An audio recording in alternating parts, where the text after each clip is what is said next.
At 12:47 a.m., Logan Hayes opened his door to find the most powerful woman in the city, his untouchable CEO, standing in the pouring rain, mascara streaming down her face like black tears. Vivian Cross had never once shown weakness. Tonight, she was shattered. And when his 6-year-old daughter appeared behind him in her unicorn pajamas, everything changed. One knock, one night, one choice that would destroy careers, ignite forbidden feelings, and force them both to decide: survival or integrity. Watch until the end and comment the city you're watching from so I can see how far this story travels. The rain had been falling for 3 hours straight. It came down in sheets, relentless and cold, turning the streets of the quiet suburban neighborhood into rivers of reflected streetlight. The kind of rain that made people grateful for roofs over their heads, for warm beds, for the simple blessing of being inside while the world outside wept. Logan Hayes was not asleep. He sat at his small kitchen table, a cup of coffee gone cold beside him, spreadsheets glowing on his laptop screen. The numbers blurred together after a while: projections, quarterly reports, variance analyses, but he kept working anyway. Sleep had become a luxury he couldn't always afford. Not since Rebecca left. Not since he became everything to a little girl who deserved so much more than a father who worked 60 hours a week just to keep them in a decent apartment. The clock on the microwave read 12:43 a.m. Logan rubbed his eyes and leaned back in his chair. His neck ached. His shoulders were tight with the tension of too many deadlines and not enough help. But tomorrow was Monday, and Monday meant another week at Cross Financial, another week of navigating the minefield that was corporate politics, another week of trying to be invisible enough to keep his job and visible enough to matter. He thought about Emma, asleep in her small bedroom down the hall. 6 years old and already wiser than most adults he knew. She'd asked him tonight, while he tucked her in, why he always looked so tired. "Because grown-ups have a lot of things to think about, sweetheart," he'd told her. "Do you think about happy things?" she'd asked, her brown eyes serious. He'd kissed her forehead and lied. "Always." Now, sitting alone in the dim kitchen, Logan allowed himself a moment of honesty. The truth was, he couldn't remember the last time he'd thought about something happy. His life had become a series of obligations: work, Emma, bills, work, Emma, bills. An endless loop that left no room for anything else. No room for dreams, no room for hope, no room for the kind of future he'd once imagined when he was young and stupid enough to believe that love conquered all. Rebecca had cured him of that particular delusion. The knock came at 12:47 a.m. 3 sharp raps against his front door, loud enough to cut through the sound of the rain, urgent enough to make his heart skip. Logan froze. No one knocked on his door at this hour. No one knocked on his door at any hour, really. He didn't have friends who dropped by. His parents were 3 states away. His neighbors kept to themselves, and he kept to himself. And that was the unspoken agreement of apartment living in a city where everyone was too busy surviving to build community. The knock came again. Harder this time. Logan stood slowly, his mind racing through possibilities. A neighbor with an emergency. A wrong address. Someone dangerous. He moved to the door quietly, grateful that Emma was a heavy sleeper. Through the peephole, he could see a figure standing in the rain, a woman, from the silhouette. She was soaking wet, her arms wrapped around herself, her head bowed. Something about the posture seemed familiar. Logan's hand hesitated on the deadbolt. Every instinct told him to be cautious. It was nearly 1 in the morning. He had a child sleeping 20 feet away. Opening the door to a stranger was exactly the kind of decision that led to headlines. But then the woman looked up, and the security light caught her face, and Logan felt the floor drop out from under him. Vivian Cross, his boss, his CEO. The woman who ran a $4 billion financial empire with the precision of a surgeon and the mercy of a glacier. The woman who had never once acknowledged him beyond a curt nod in the elevator. The woman who existed in a different universe entirely, a universe of corner offices and board meetings and decisions that moved markets. She was standing on his doorstep at midnight, drenched in rain, mascara streaking down her face like war paint, looking more human than he'd ever seen her. Logan opened the door. For a long moment, neither of them spoke. The rain roared behind her. Water dripped from her hair, her coat, her trembling hands. She was wearing what looked like an evening gown beneath a designer coat, something silver and elegant, now ruined by the storm. Her shoes were gone. Her bare feet were muddy and scratched. She looked like she'd walked through a battlefield. "Ms. Cross," Logan heard himself say, and his voice sounded strange in his own ears, too calm, too normal, as if his CEO showed up at his apartment in the middle of the night on a regular basis. Vivian's eyes met his. They were red-rimmed, devastated, emptied of the ice that usually armored them. "I didn't know where else to go," she whispered. The words hung between them, impossible and true. Logan stepped back. "Come inside." She hesitated as if surprised by her own presence here, as if she'd only just realized what she'd done by coming. But then a shiver ran through her, visible, violent, and Logan reached out, gently taking her arm, guiding her over the threshold. The door closed behind her. The silence inside was deafening after the rain. Vivian stood in his small entryway, dripping onto his worn hardwood floors, looking utterly lost. She was shaking, not just from cold, Logan realized, but from something deeper, something that had cracked open inside her and was now spilling out in ways she couldn't control. "I'll get you a towel," he said, "and something dry to wear." He started toward the hallway, but her voice stopped him. "I'm sorry." The words were barely audible. "I shouldn't have come. I don't even know why I—" She broke off, pressing a hand to her mouth as if trying to hold herself together by force. Logan turned back. "When was the last time you ate something?" The question seemed to catch her off guard. She blinked at him, mascara smudging further, and he could see her trying to process a question that had nothing to do with quarterly earnings or shareholder value. I don't remember."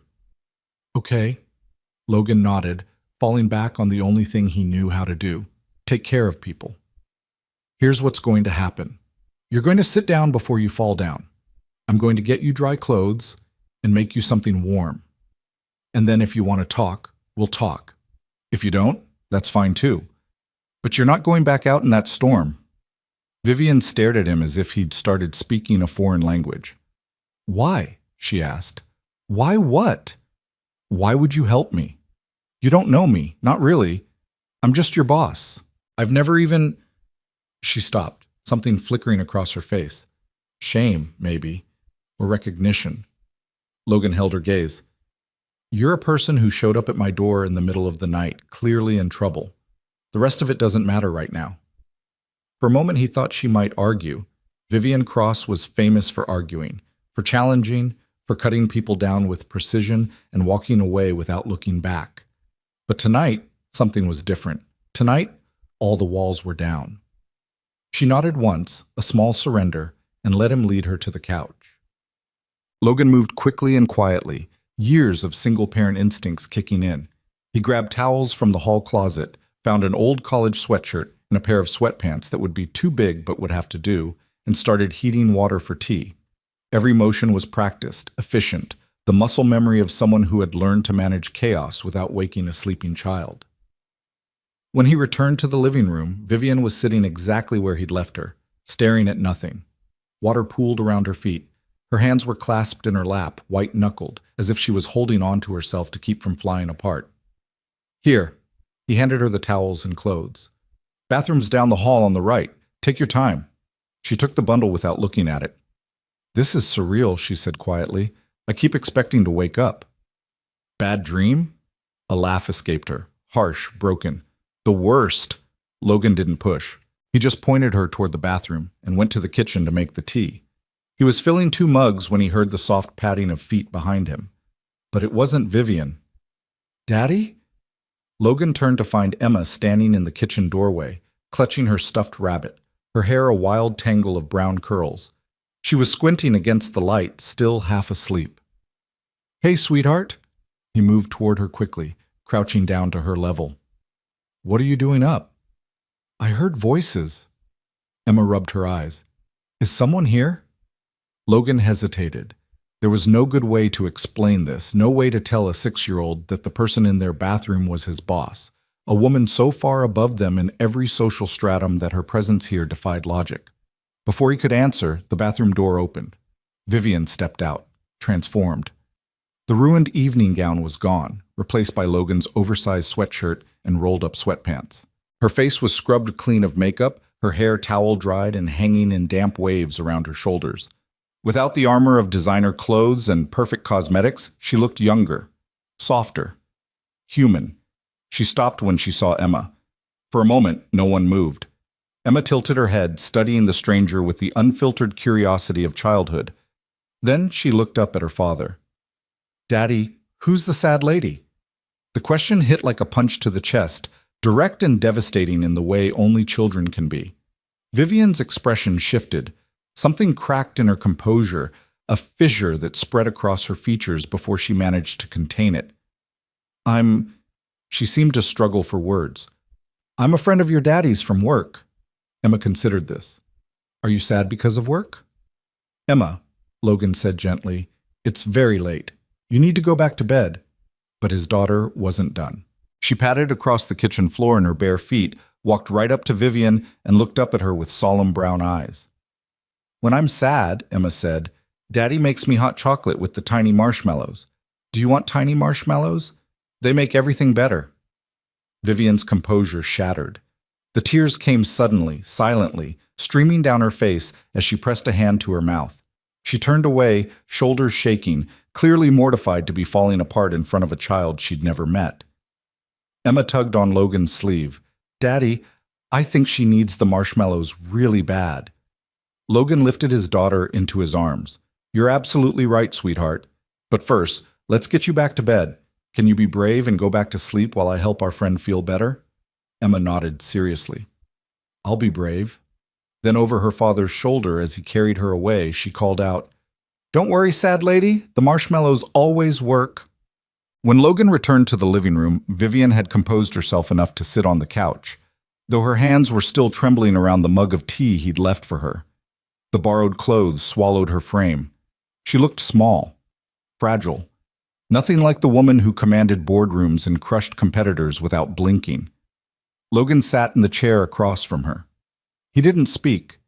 He'd learned over years of parenting and listening and surviving that sometimes the best thing you could do for someone was simply be present. Let them come to you. The silence stretched. Rain continued to pound against the windows. Somewhere in the distance, thunder rumbled. Finally, Vivian spoke.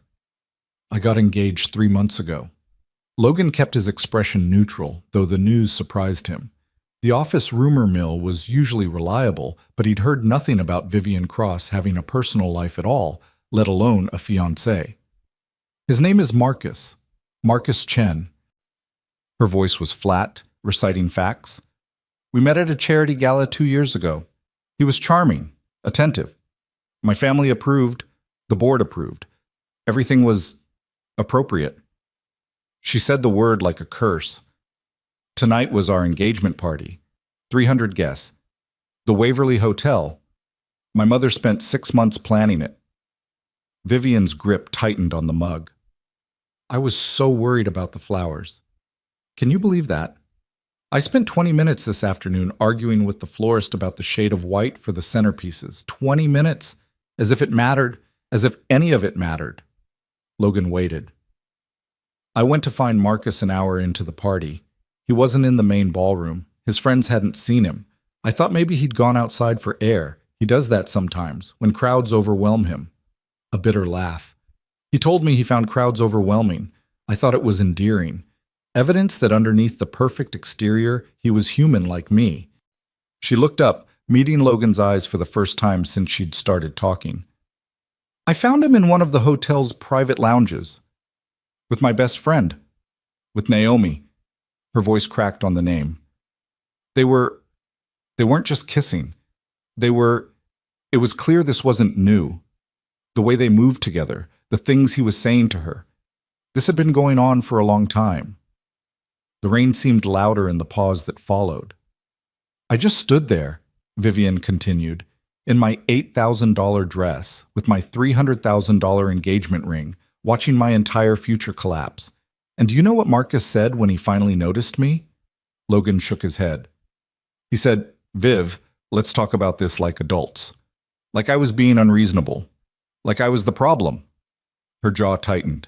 "Then Naomi, my best friend since college, The woman I asked to be my maid of honor, the person I trusted with everything. She looked at me and said, "I'm sorry you had to find out this way, but honestly, Marcus and I have something real.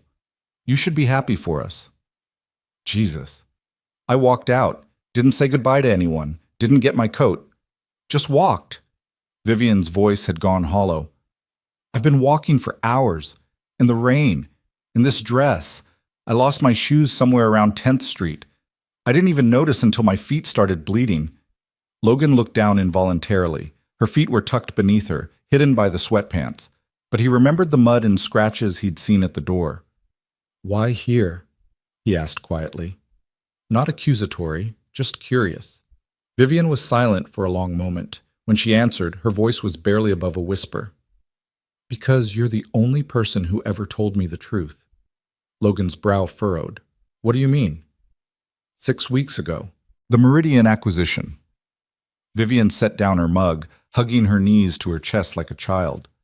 Everyone on my team was telling me what I wanted to hear, green lights across the board. But the numbers didn't make sense to me. Something felt off. I asked for additional analysis, and everyone just parroted the same optimistic projections. Logan remembered that meeting. He'd been a junior financial analyst at the time, barely visible in the hierarchy, but he'd been assigned to compile the supporting data, and what he'd found had troubled him.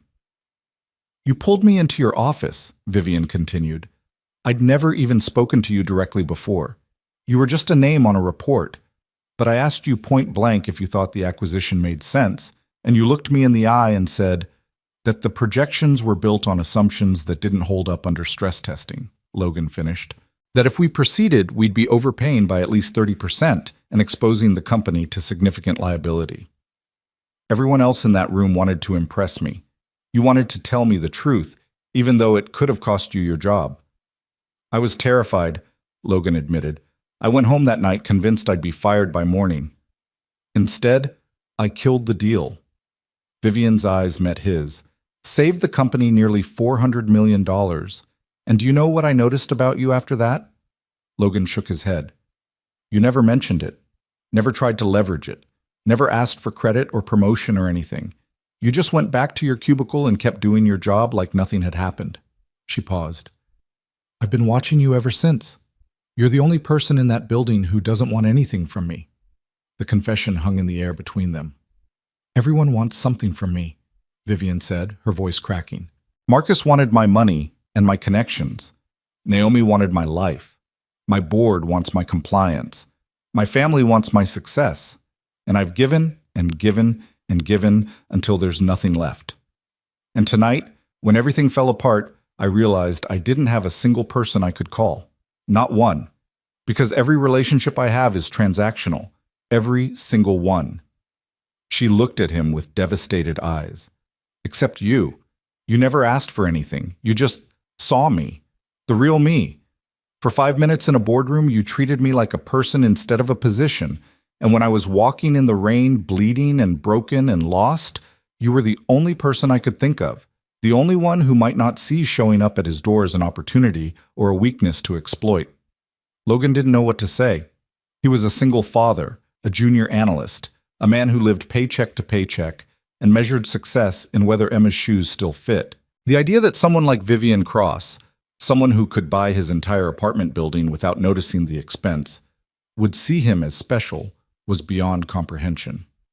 "I'm sorry," Vivian said, misreading his silence. "This was a mistake. I've made everything uncomfortable. I should go." "No."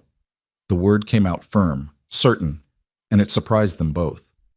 "You came here because you needed somewhere to fall apart," Logan said. "So fall apart. I'm not going to judge you for being human, and I'm not going to try to capitalize on it. You needed a safe place. You found one. That's enough." Vivian stared at him for a long moment, and then, slowly, the tension began to drain from her shoulders. The rigid posture she carried like armor softened. She leaned back into the couch cushions, looking exhausted but no longer quite so desperate. "Can I ask you something?" she said. "Anything." "What happened to Emma's mother?" It was Logan's turn to look away. The question touched old wounds, scarred over but never fully healed. "She left," he said simply, "when Emma was 2. She said she wasn't cut out for motherhood. Wasn't cut out for ordinary life. She wanted adventure, excitement, freedom. A toddler and a husband who worked 70 hours a week didn't fit into that vision. She just abandoned you? She sends birthday cards sometimes. Never on Emma's actual birthday. Always 3 or 4 days late. I think she puts them in her calendar wrong, and she never cares enough to fix it. Logan shrugged, a gesture that held more pain than he'd ever admit. Emma doesn't remember her, which I suppose is a blessing. She can't miss what she's never really known. That's terrible. It's life. Logan met her eyes. We all have our wounds. The question is whether we let them define us or whether we use them to become something better. Vivian was quiet for a long moment. Then, how do you do it? Raise a child alone? Work full-time? Keep going when everything is stacked against you? I don't have a choice, Logan said. Emma depends on me. When someone depends on you, you find reserves you didn't know you had. You do impossible things because the alternative is unthinkable. I wish I had something like that, Vivian whispered. Something worth fighting for. Someone who needed me to be better. Maybe you will. Someday. Their eyes met. Something shifted in the air between them. An awareness, a recognition, something unspoken that made Logan's heart beat faster. Vivian leaned forward slightly. Her damp hair fell across her face. Her lips parted as if to speak. The moment stretched, charged, dangerous. And then Vivian pulled back, something like panic flickering across her features. I should sleep, she said too quickly. You're right. It's late. I'm not thinking clearly. I'm sorry. I shouldn't have... The couch is comfortable, Logan interrupted, sensing her need to retreat. I'll get you blankets and a pillow. We can figure out everything else in the morning. Relief and disappointment warred on Vivian's face. You're sure? I've already imposed so much. You knocked on my door. That means something. Logan stood, suddenly aware of how close they'd been sitting, how intimate the conversation had become. Get some rest. Tomorrow's a new day. He gathered blankets from the hall closet, arranged them on the couch with the care he used when setting up Emma's sickbed, and plugged in a nightlight near the bathroom so she could find her way if needed. When he turned to say goodnight, Vivian was watching him with an expression he couldn't quite read. Logan? Yeah? Thank you for not asking questions I couldn't answer, for not making this into something complicated. He nodded once. Good night, Vivian. Her name felt foreign in his mouth, too personal, too real. She'd always been Ms. Cross, CEO, boss, an untouchable figure in expensive suits making decisions that affected thousands of lives. Tonight, she was just Vivian, a woman who had lost everything and somehow found her way to his door. As he walked to his bedroom, Logan couldn't shake the feeling that tonight had changed something fundamental. That the knock at midnight had opened a door that couldn't be closed again. He just didn't know yet whether what lay on the other side was salvation or destruction. Sleep came fitfully. Logan lay in his bed, staring at the ceiling, listening to the rain ease from a roar to a whisper. His mind kept returning to the woman on his couch, to the vulnerability he'd seen in her eyes, to the moment when she'd leaned toward him and everything had gone electric. He was playing with fire. He knew that. Vivian Cross was his boss. Not just his immediate supervisor, but the CEO of the entire company. The power differential between them was astronomical. Whatever had happened tonight, whatever connection they'd felt, it was born of crisis and circumstance. By morning, she'd be herself again, the Ice Queen, the boardroom gladiator. And he'd be just another employee, barely worth her notice.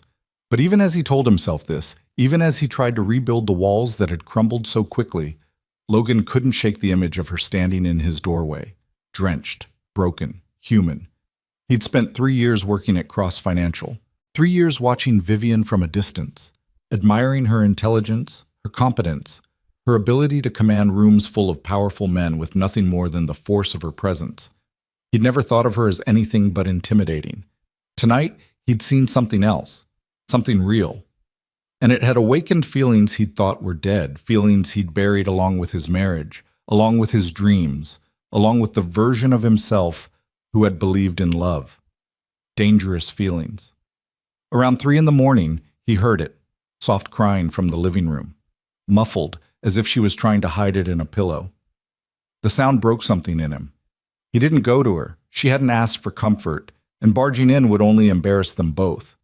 But he lay awake, listening, wishing he could do something more than just provide a roof and dry clothes. Eventually, the crying stopped.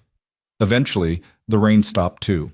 And eventually, exhaustion dragged Logan into a dreamless sleep. Morning came gray and quiet. Logan woke at 6, internal alarm honed by years of early wake-ups with Emma. He lay still for a moment, wondering if last night had been some kind of fever dream. Then he heard movement in the kitchen and knew it was real. He got up, dressed quickly in jeans and a t-shirt, and made his way down the hall. Vivian was standing at the stove, making scrambled eggs. She'd found his coffee maker and had a pot brewing. She was still wearing his sweatshirt and sweatpants, her hair pulled back in a messy ponytail, and she looked comfortable, like she belonged there. The sight stopped him in his tracks. "I hope you don't mind," she said without turning around. "I couldn't sleep anymore, and I wanted to do something useful." "You didn't have to." "I wanted to." She finally looked at him, and there was something different in her expression, softer, more open. "It's been a long time since I cooked for anyone. Usually I just order in, eat at my desk, skip meals entirely, but this morning I thought—" She shrugged. It seemed like the right thing to do. Logan moved to the coffee maker, poured himself a cup, and leaned against the counter. The domesticity of the scene was surreal. Vivian Cross, CEO, scrambling eggs in his kitchen, like something out of an alternate universe. "How are you feeling?" he asked. "Horrified," she admitted. "About last night, about showing up here, about falling apart in front of you and your daughter and probably traumatizing you both for life." "Emma's not traumatized. She asked about you this morning." Vivian's hand stilled on the spatula. "She did?" "First thing she said when she woke up was, 'Is the sad lady still here? Did she get the marshmallows?'" A fragile smile crossed Vivian's face. "She's something special." "She really is." They worked in companionable silence for a few minutes, Vivian finishing the eggs, Logan setting out plates and glasses, both of them moving around each other with a comfort that belied their brief acquaintance. "I called my assistant this morning," Vivian said as they sat down at the small kitchen table. "Had her cancel my appointments for the day. I told her I was ill. First sick day I've taken in. I can't remember how long. Probably a good call. You need time to process." "Do I?" Vivian pushed her eggs around on her plate. "Or do I need to get back out there and face the wreckage before it destroys everything I've built?" "What do you mean?" She set down her fork. "By now Marcus and Naomi have undoubtedly spun their own version of events. My mother is probably fielding calls from 300 confused guests. The press will pick it up by noon, failed engagement of Vivian Cross, business prodigy, and apparent romantic failure. And once the story gets out, the vultures circle," Logan finished. "The board has been looking for an excuse to oust me for years. They think I'm too aggressive, too uncompromising, too female if we're being honest about it." Vivian's jaw tightened. "This gives them ammunition, personal scandal, evidence of poor judgment. They'll use it to undermine my authority, and once that starts—" Logan understood. Corporate politics was its own kind of battlefield, and the rules were brutal. Perceived weakness was an invitation for attack. And Vivian, whatever else she was, had enemies. People who envied her success, resented her power, wanted what she had. "What are you going to do?" he asked. "I don't know." The admission seemed to cost her. "Usually I have a plan. 10 steps ahead, contingencies for every scenario. But last night, I wasn't planning, I was just surviving. And now I'm sitting in your kitchen in borrowed clothes, eating scrambled eggs, and I have no idea what comes next." Before Logan could respond, small footsteps pattered down the hall. Emma appeared in the kitchen doorway, still in her unicorn pajamas, her eyes widening with delight when she saw Vivian. "You're still here!" Emma ran across the kitchen and stopped in front of Vivian's chair, beaming. "Did you get the marshmallows? Are you still sad?" Vivian's face transformed. All the tension, all the worry, melted away as she looked at the little girl. "I did get the marshmallows," she said. "Your daddy made me hot chocolate last night after you went to bed. And you were right, they helped." Emma nodded sagely. "They always do." "What's your name?" "Daddy says it's rude to call people sad lady. But I didn't know what else to call you. My name is Vivian. Viv-E-Ann. Emma tried the name out, syllable by syllable. That's pretty, like a flower. Thank you, Emma. Your name is pretty too. I know, Daddy picked it. He said it means whole or universal or something big like that. He wanted me to feel like I could be anything. Emma climbed into her own chair and reached for a piece of toast. Are you going to stay for breakfast?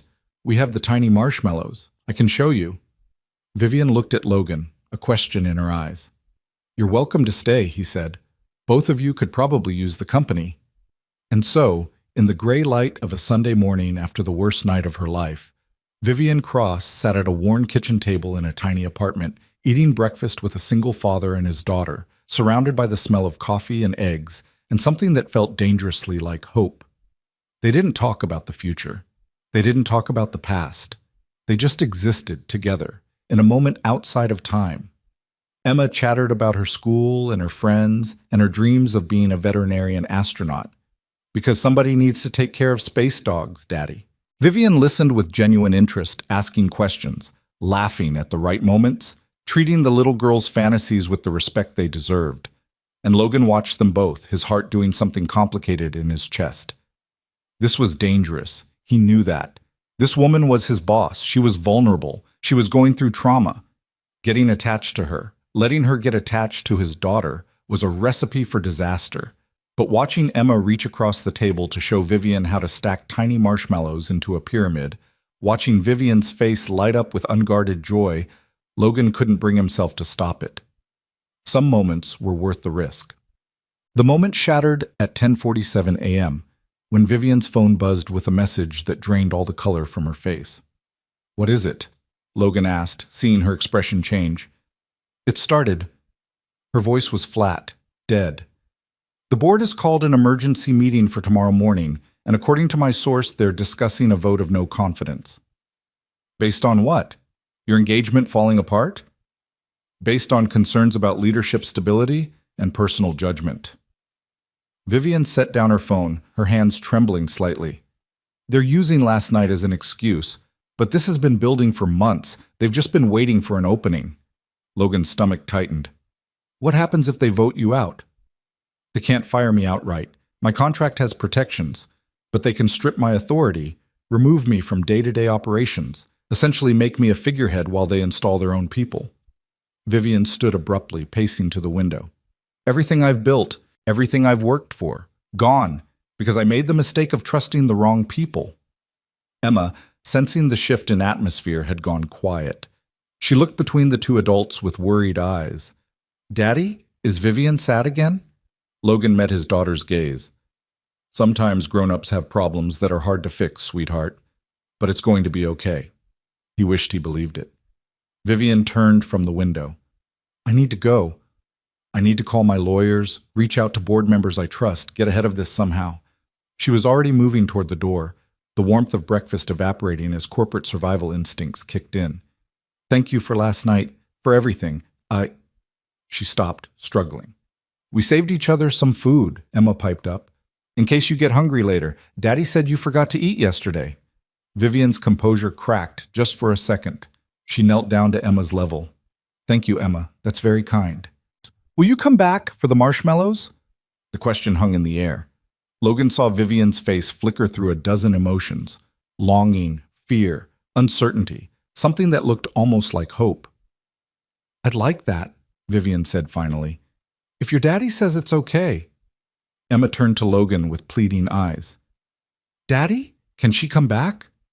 Logan looked at Vivian, at the woman who held his career in her hands, who had shown up broken at his door, who had somehow become entangled with his daughter in the space of a single morning. Any time, he said, and meant it. Vivian smiled, a real smile, fragile but genuine. Then she was gone.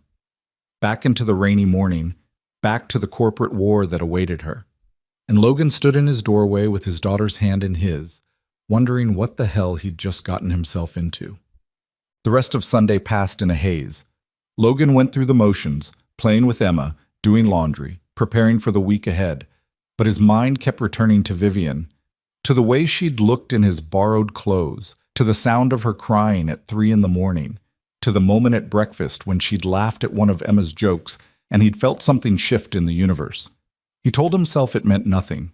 She was his boss. She was in crisis. She'd been grateful for kindness and comfort, nothing more. Whatever connection they'd felt was circumstantial, born of vulnerability and late nights and the strange intimacy of shared trouble. By tomorrow, she'd be Vivian Cross again. Ice Queen.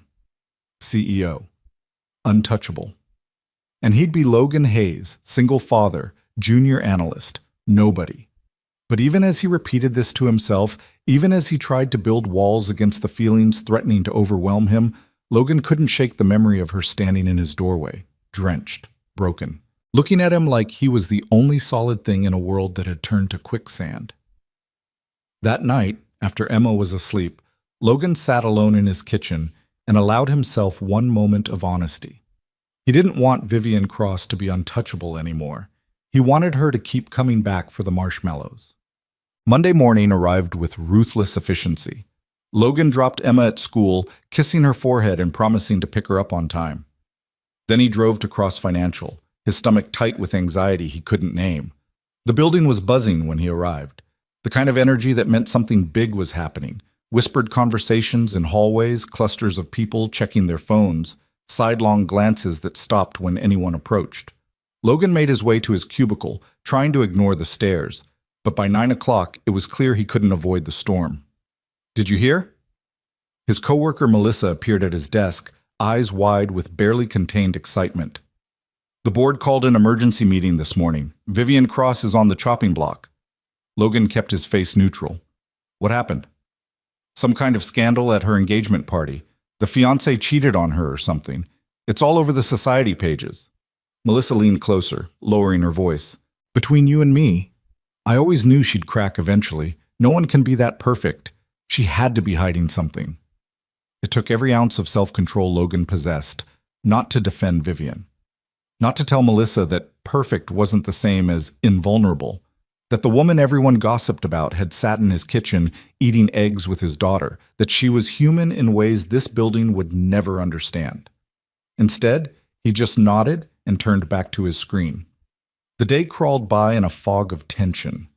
Logan tried to work, but his attention kept drifting to his phone, waiting for news. Was the board voting right now? Had they stripped her authority?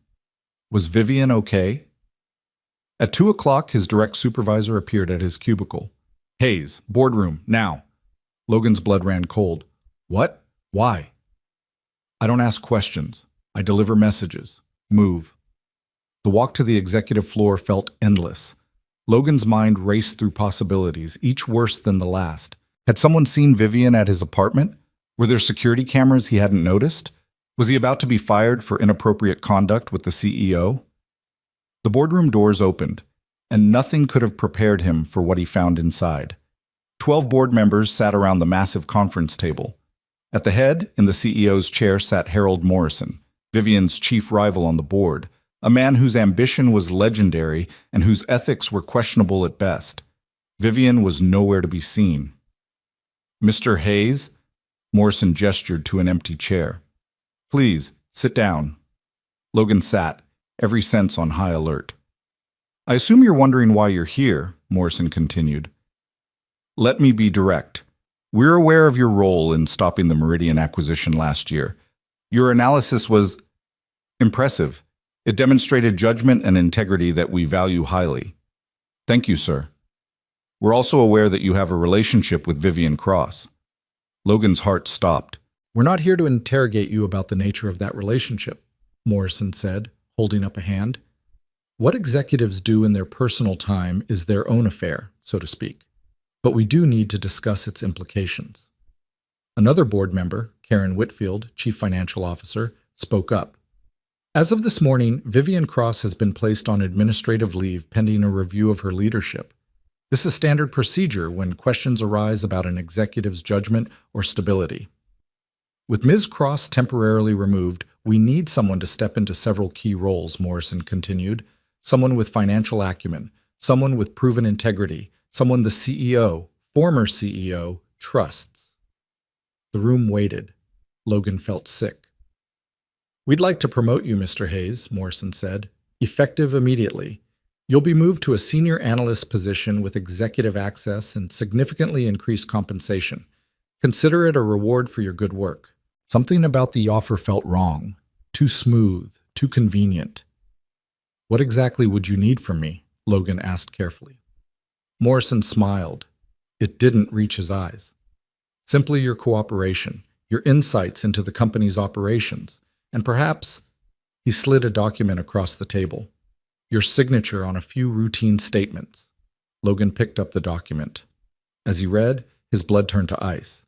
It was a formal accusation, a statement claiming that Vivian Cross had engaged in inappropriate behavior, made unprofessional advances, created a hostile work environment. Every line was a lie. Every word was poison. You want me to sign this? We want you to tell the truth, Morrison said, about your experiences with Ms. Cross, about the kind of leader she really is. This isn't the truth. This is fabrication. It's your word against hers. Morrison leaned forward. And Mr. Hayes, think carefully about what you're saying. You're a single father with a young daughter. You live paycheck to paycheck. One wrong move and you lose everything. Your job, your insurance, your ability to provide for your child. The threat hung in the air, undisguised. Sign the statement, Morrison continued, and you secure your future. Refuse, and, well, we'll be forced to reevaluate your position here entirely. Logan stared at the document, at the lies printed in crisp black type, at the signature line waiting for his betrayal. He thought about Emma, about her school, about the medical bills from last year's ear infection, about the shoes she'd need next month and the birthday party she wanted, and the 1,000 small expenses that kept him up at night. He thought about Vivian, about the sound of her crying, about the way she'd looked at Emma with such wonder, about the warmth in her voice when she'd said, "I'd like that." And he made his choice. No. Morrison's expression hardened. Excuse me? I said no. Logan pushed the document back across the table. I won't sign something that isn't true, and I won't help you destroy someone who doesn't deserve it. You're making a mistake, Mr. Hayes.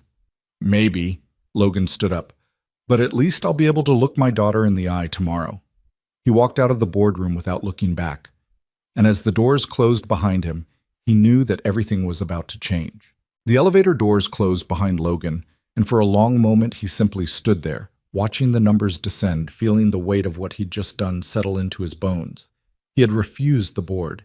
He had defied Harold Morrison. He had thrown away his career to protect a woman who might not even know he existed after today. The fluorescent lights hummed overhead.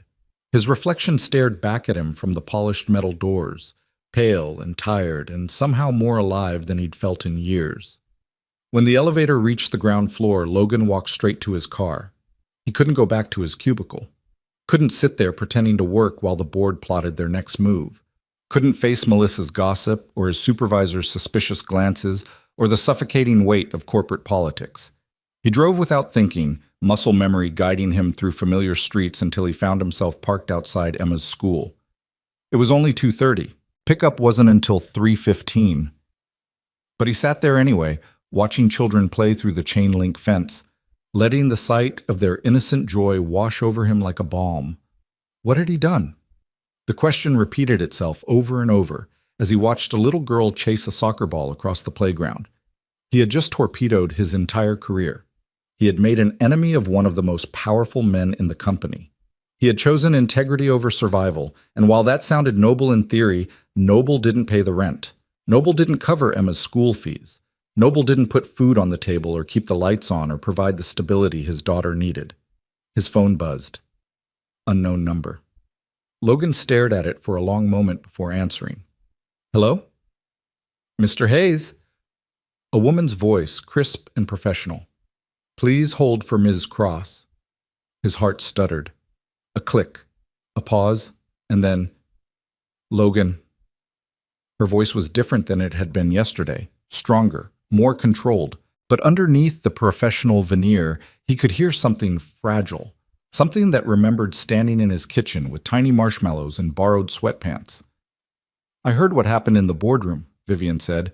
I have people who keep me informed. Then you know I didn't sign anything. I know. A pause. Why? The question was simple. The answer was not. Because it wasn't true, Logan said finally. And because you didn't deserve to be destroyed by lies just because some power-hungry executive saw an opportunity. Silence on the line. He could hear her breathing, could almost see her standing by some window in some expensive space, trying to make sense of a world where someone had chosen her over self-interest. You understand what this means for your career? Vivian said. It wasn't a question. I understand Morrison is going to make my life hell. I understand I'll probably be pushed out within the month. I understand I just made the most financially irresponsible decision of my life. Logan watched a teacher guide students toward the school building as the end of recess bell rang. But I also understand that I have to look at myself in the mirror every morning, and I have to face my daughter every night, and I couldn't do either of those things if I'd signed that document. Another pause. Longer this time. I don't know what to say, Vivian admitted. I've spent my entire career building walls to protect myself, learning who could be trusted, which was almost no one, assuming everyone had an angle because everyone always did. Her voice cracked slightly. And then you don't fit. I don't know what to do with someone who doesn't fit. You don't have to do anything with me. I made my choice. It had nothing to do with expecting something in return. That's exactly what I mean. She almost laughed. That's exactly why you don't fit. The school bell rang in the distance. Children began streaming out of the building, backpacks bobbing, voices raised in the chaotic joy of freedom. I have to go, Logan said. I'm picking up Emma. Logan, wait. Something urgent in her voice. Don't go home tonight, not right away. Why? Because Morrison doesn't take rejection well. And because I want to help you, but I need time to figure out how. Can you trust me? It was a strange question coming from a woman who'd shown up at his door less than 48 hours ago. A woman who'd been a stranger, then a refugee, then something else entirely, something he couldn't name. I trust you, he said, and meant it. There's a cafe on Maple Street near the old theater, the Rusty Anchor. Meet me there at 7. Bring Emma if you need to. I'll arrange a private room. Vivian, please. The word was soft, vulnerable. I need to see you, both of you. I need to know that what happened this weekend was real. Logan watched his daughter emerge from the school building, her brown curls bouncing as she scanned the pickup line for his car. We'll be there, he said. He hung up just as Emma spotted him and broke into a run. The afternoon passed in a strange suspension, hours that felt both endless and instantaneous. Logan took Emma to the park because she asked, and because he needed the normalcy. Needed to push his daughter on the swings and watch her climb the jungle gym and pretend that everything wasn't about to change. She chattered about her day as children do, about the substitute teacher who couldn't pronounce anyone's name correctly, about her best friend Maya's new light-up sneakers, about the caterpillar they'd found on the playground that was probably going to turn into a butterfly soon. Logan listened and nodded and asked questions at the right moments, but his mind kept drifting to 7 o'clock. To a cafe on Maple Street. To a woman who didn't fit into his life but somehow fit perfectly into the empty spaces he'd been trying to ignore. Around 5, they went home. Logan made dinner, simple spaghetti with sauce from a jar because that's what single fathers did when their minds were elsewhere. Emma ate enthusiastically and asked if she could have ice cream after, and Logan said yes because he couldn't think of a reason to say no, and because some part of him felt like they both deserved something sweet in the middle of so much uncertainty. At 6:30, he told Emma they were going to meet a friend for dessert. What friend? Emma asked, already bouncing with excitement. Is it Maya? Is it someone from your work? Is it... She stopped, eyes widening. Is it Vivian? Logan blinked. How did you know? Because you got that look on your face, the soft look, like when you're thinking about happy things. Emma grinned. You told me you always think about happy things. I didn't believe you, but maybe now it's true. Out of the mouths of babes. The Rusty Anchor was exactly the kind of place Logan would never have found on his own. Tucked between an antique shop and a used bookstore, it had a worn wooden sign and windows fogged with warmth and the kind of shabby chic aesthetic that suggested either authenticity or very expensive interior design. Inside, The walls were covered with maritime memorabilia. The lighting was soft and golden, and the whole place smelled like coffee and cinnamon and something deeper, something that whispered of safety and secrets. A young woman with purple-streaked hair met them at the door. "Mr. Hayes, we've been expecting you. Right this way." She led them through the main room, past clusters of mismatched furniture and patrons absorbed in conversations and books and laptop screens, to a door in the back marked Private. Behind it was a small room with a single table, 2 armchairs, and a window seat piled with cushions. Vivian was already there. She looked different than she had in his borrowed clothes, more polished, more composed, wearing a simple cashmere sweater and dark jeans that somehow cost more than Logan's entire wardrobe. But there were shadows under her eyes that makeup couldn't quite hide, and when she saw them, her careful composure flickered. "You came," she said. "We brought marshmallows," Emma announced, holding up a plastic bag triumphantly. "In case you need more. Daddy said we should just in case." Vivian's face transformed. The tension melted away, replaced by something soft and wondering, as if she couldn't quite believe this child was real. "That was very thoughtful," she said. "Should we order hot chocolate to go with them?" "Yes!" Emma was already climbing onto the window seat, arranging cushions around herself with the territorial efficiency of a small queen establishing her court. "And can I have whipped cream? The real kind, not the fake kind that tastes like clouds, but the wrong clouds." Logan looked at Vivian over his daughter's head, a question in his eyes. "The wrong clouds?" Vivian asked, clearly charmed. "You know, the clouds that look fluffy, but when you touch them, they just go poof, and there's nothing inside. Real whipped cream has something inside. It's substantial." Emma nodded sagely. "That's a vocabulary word. Substantial. It means it has substance." "I'm impressed," Vivian said. "That's excellent vocabulary." "I read a lot." Emma shrugged modestly. "Daddy says books are windows into other worlds. I've looked through a lot of windows." They ordered hot chocolate with substantial whipped cream and a pot of tea for the adults because Vivian looked like she needed something warm but not sweet, and a plate of pastries because Emma's eyes went wide at the description of the chocolate croissants. For the first half hour, they didn't talk about anything serious. They talked about Emma's school and her dreams of being a veterinarian astronaut, and her elaborate theory about why cats always landed on their feet, but Toast always landed butter side down, and what would happen if you strapped Toast to a cat's back. They talked about books. Vivian, it turned out, had read voraciously as a child, escaping into fantasy worlds to avoid the pressure of being a cross, and she still remembered the exact moment she'd first encountered Narnia. Logan watched them together, his daughter, and this woman who had no business being in their lives, and felt something shift in his chest. Something that had been locked away for years, something he thought Rebecca had killed when she walked out the door. Hope. Eventually, Emma's energy began to flag. The excitement of the day, combined with sugar and warmth and comfort, worked their usual magic. She curled up on the window seat with her head on a cushion, and within minutes her breathing had slowed to the steady rhythm of sleep. Vivian watched her for a long moment. "She's extraordinary." "I know," Logan said simply. "You've done an incredible job with her, raising her alone, working full-time, keeping her curious and kind and confident." Vivian's eyes moved from Emma to Logan. "I don't know how you do it. I don't have a choice." "That's what you said before. But you do have choices.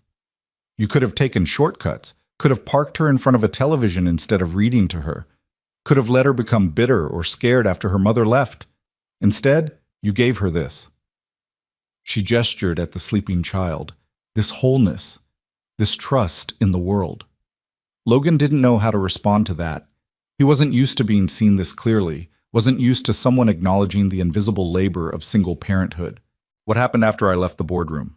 he asked instead, redirecting to safer ground.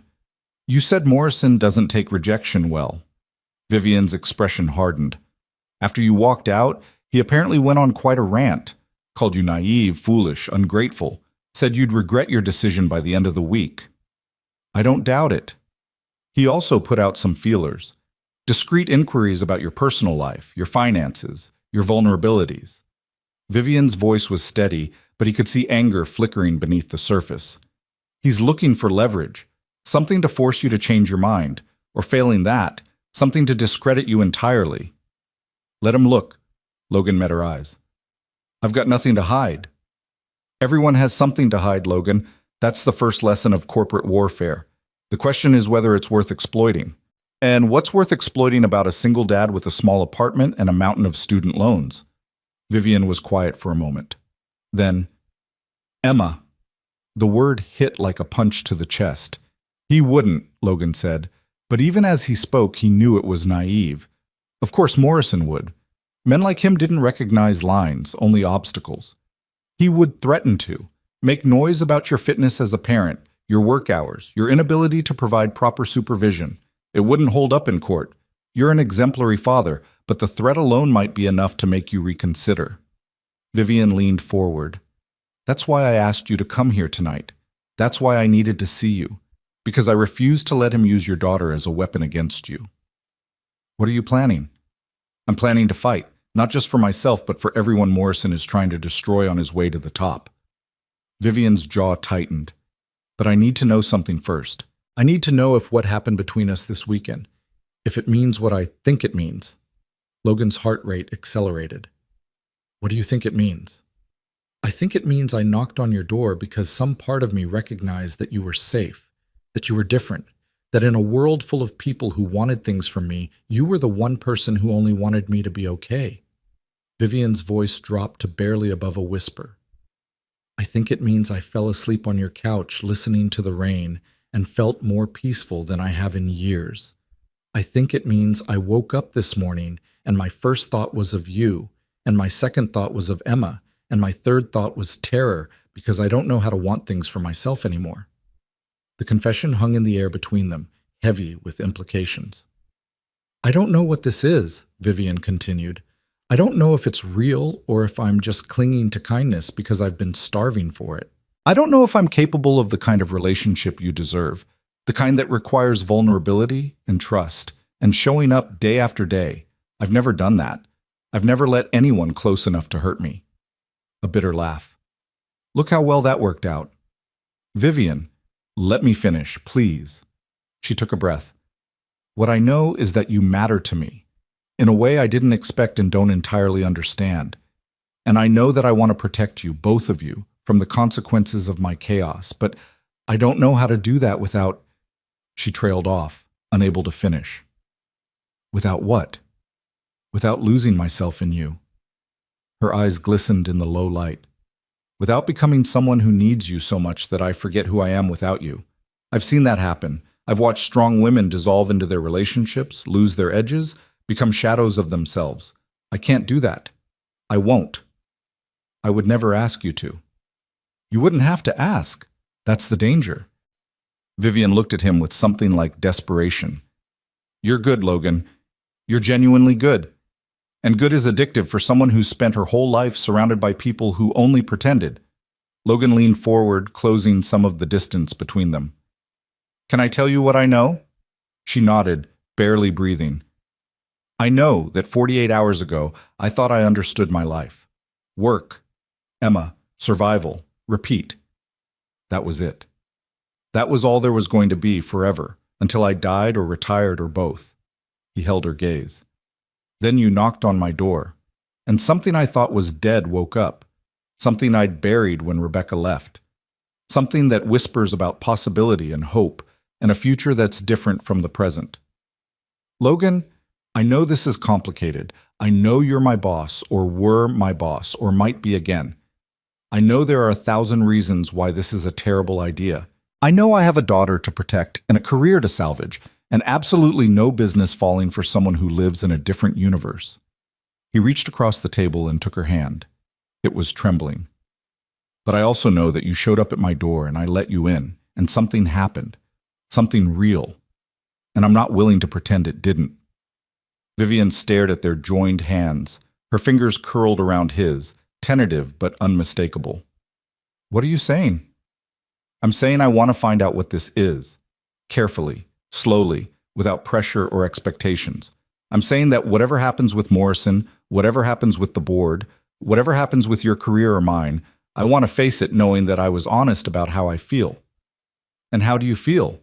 Logan looked at her, this brilliant, terrifying, broken, beautiful woman who had somehow stumbled into his ordinary life and set it on fire. Like I've been holding my breath for 3 years, he said, and you're the first full breath I've taken since. The moment stretched between them, charged with everything said and everything left unspoken. Vivian's lips parted slightly. Her eyes searched his face, looking for deception and finding none. And then she leaned forward and kissed him. It was soft at first, tentative, a question more than a statement. Logan's free hand came up to cup her face, and the question became an answer, and the answer became something deeper, something that rewrote the rules of both their worlds. When they finally broke apart, Vivian's cheeks were flushed and her careful composure had dissolved entirely. "That was probably a mistake," she whispered. "Probably," Logan agreed. "We should be careful." "Definitely. There's so much at stake." "I know." She looked at him, and for the first time since he'd known her, Vivian Cross smiled without any armor at all. "I don't care," she said. A small voice interrupted from the window seat. "Daddy, are you kissing the marshmallow lady?" They sprang apart, caught. Emma was sitting up, rubbing her eyes, looking at them with the expression of a child who has discovered something both scandalous and delightful. Logan started. "It's okay," Emma said matter-of-factly. "I think she's nice, and you haven't kissed anyone in forever. Maya's mom says that's unhealthy." "Maya's mom says a lot of things," Logan muttered. Vivian was trying desperately not to laugh. "Emma, can you keep a secret?" "I'm very good at secrets. I never told anyone about Daddy's hidden chocolate stash, even though I've known about it for months." Logan choked. "You knew about that?" "It's behind the cereal boxes. You're not very creative." Emma turned back to Vivian, suddenly serious. "But if it's a secret about kissing my dad, I'll keep it. I just want to know one thing first." "What's that?" Vivian asked. "Are you going to be around? Like, for real? Because Daddy gets sad sometimes even though he pretends he doesn't, and I think having someone to kiss might help with that, but only if you're going to stay, because if you leave like my mom did, it'll make everything worse, and I don't want things to be worse." The question hit Vivian like a physical blow. Logan saw her face shift through a dozen emotions: surprise, guilt, tenderness, fear, before settling into something resolute. "I don't know exactly what's going to happen," Vivian said carefully, kneeling down to Emma's level. "Grown-up things are complicated, and there are a lot of problems we're still figuring out. But I can tell you this: I will never leave without saying goodbye. I will never make promises I can't keep, and I will never, ever lie to you. Is that enough for now?" Emma studied her for a long moment, her brown eyes ancient with the wisdom of children who've learned too young that adults don't always keep their word. "That's enough," she decided. "But you should know that if you hurt my daddy, I'll put frogs in your car. Maya and I have a whole plan." "Duly noted," Vivian said solemnly. "I'm terrified of frogs." "Good." Emma nodded with satisfaction. "Now, can we have more hot chocolate? The whipped cream melted while you were kissing." The rest of the evening passed in a warm blur. They ordered more hot chocolate, more pastries, and watched the night deepen beyond the cafe windows. Emma drew pictures on napkins while Logan and Vivian talked. About nothing, about everything, about the small things that build intimacy between strangers becoming something more. Logan learned that Vivian had a secret passion for terrible horror movies, that she'd wanted to be a marine biologist as a child, but her family had deemed it unsuitable, that she still had the first dollar she'd ever earned, from a lemonade stand at age 7, framed in her office where no one could see it. Vivian learned that Logan played guitar, badly, and only when Emma wasn't home to complain, that he'd met Rebecca in a library during a thunderstorm and had thought it was fate, that he still had trouble sleeping on the left side of the bed because that had been her side, even though it had been 3 years. They were building something, word by word, secret by secret, a foundation that might hold or might crumble, but was worth the risk of construction. At 9:30, Emma fell asleep again, this time in Logan's lap. He carried her out to the car, Vivian walking beside them, their shoulders occasionally brushing in the cool night air. "I should go home," Vivian said as Logan buckled Emma into her car seat. "I have calls to make, allies to contact. Morrison isn't going to stop just because I found something worth fighting for." "Will you be okay?"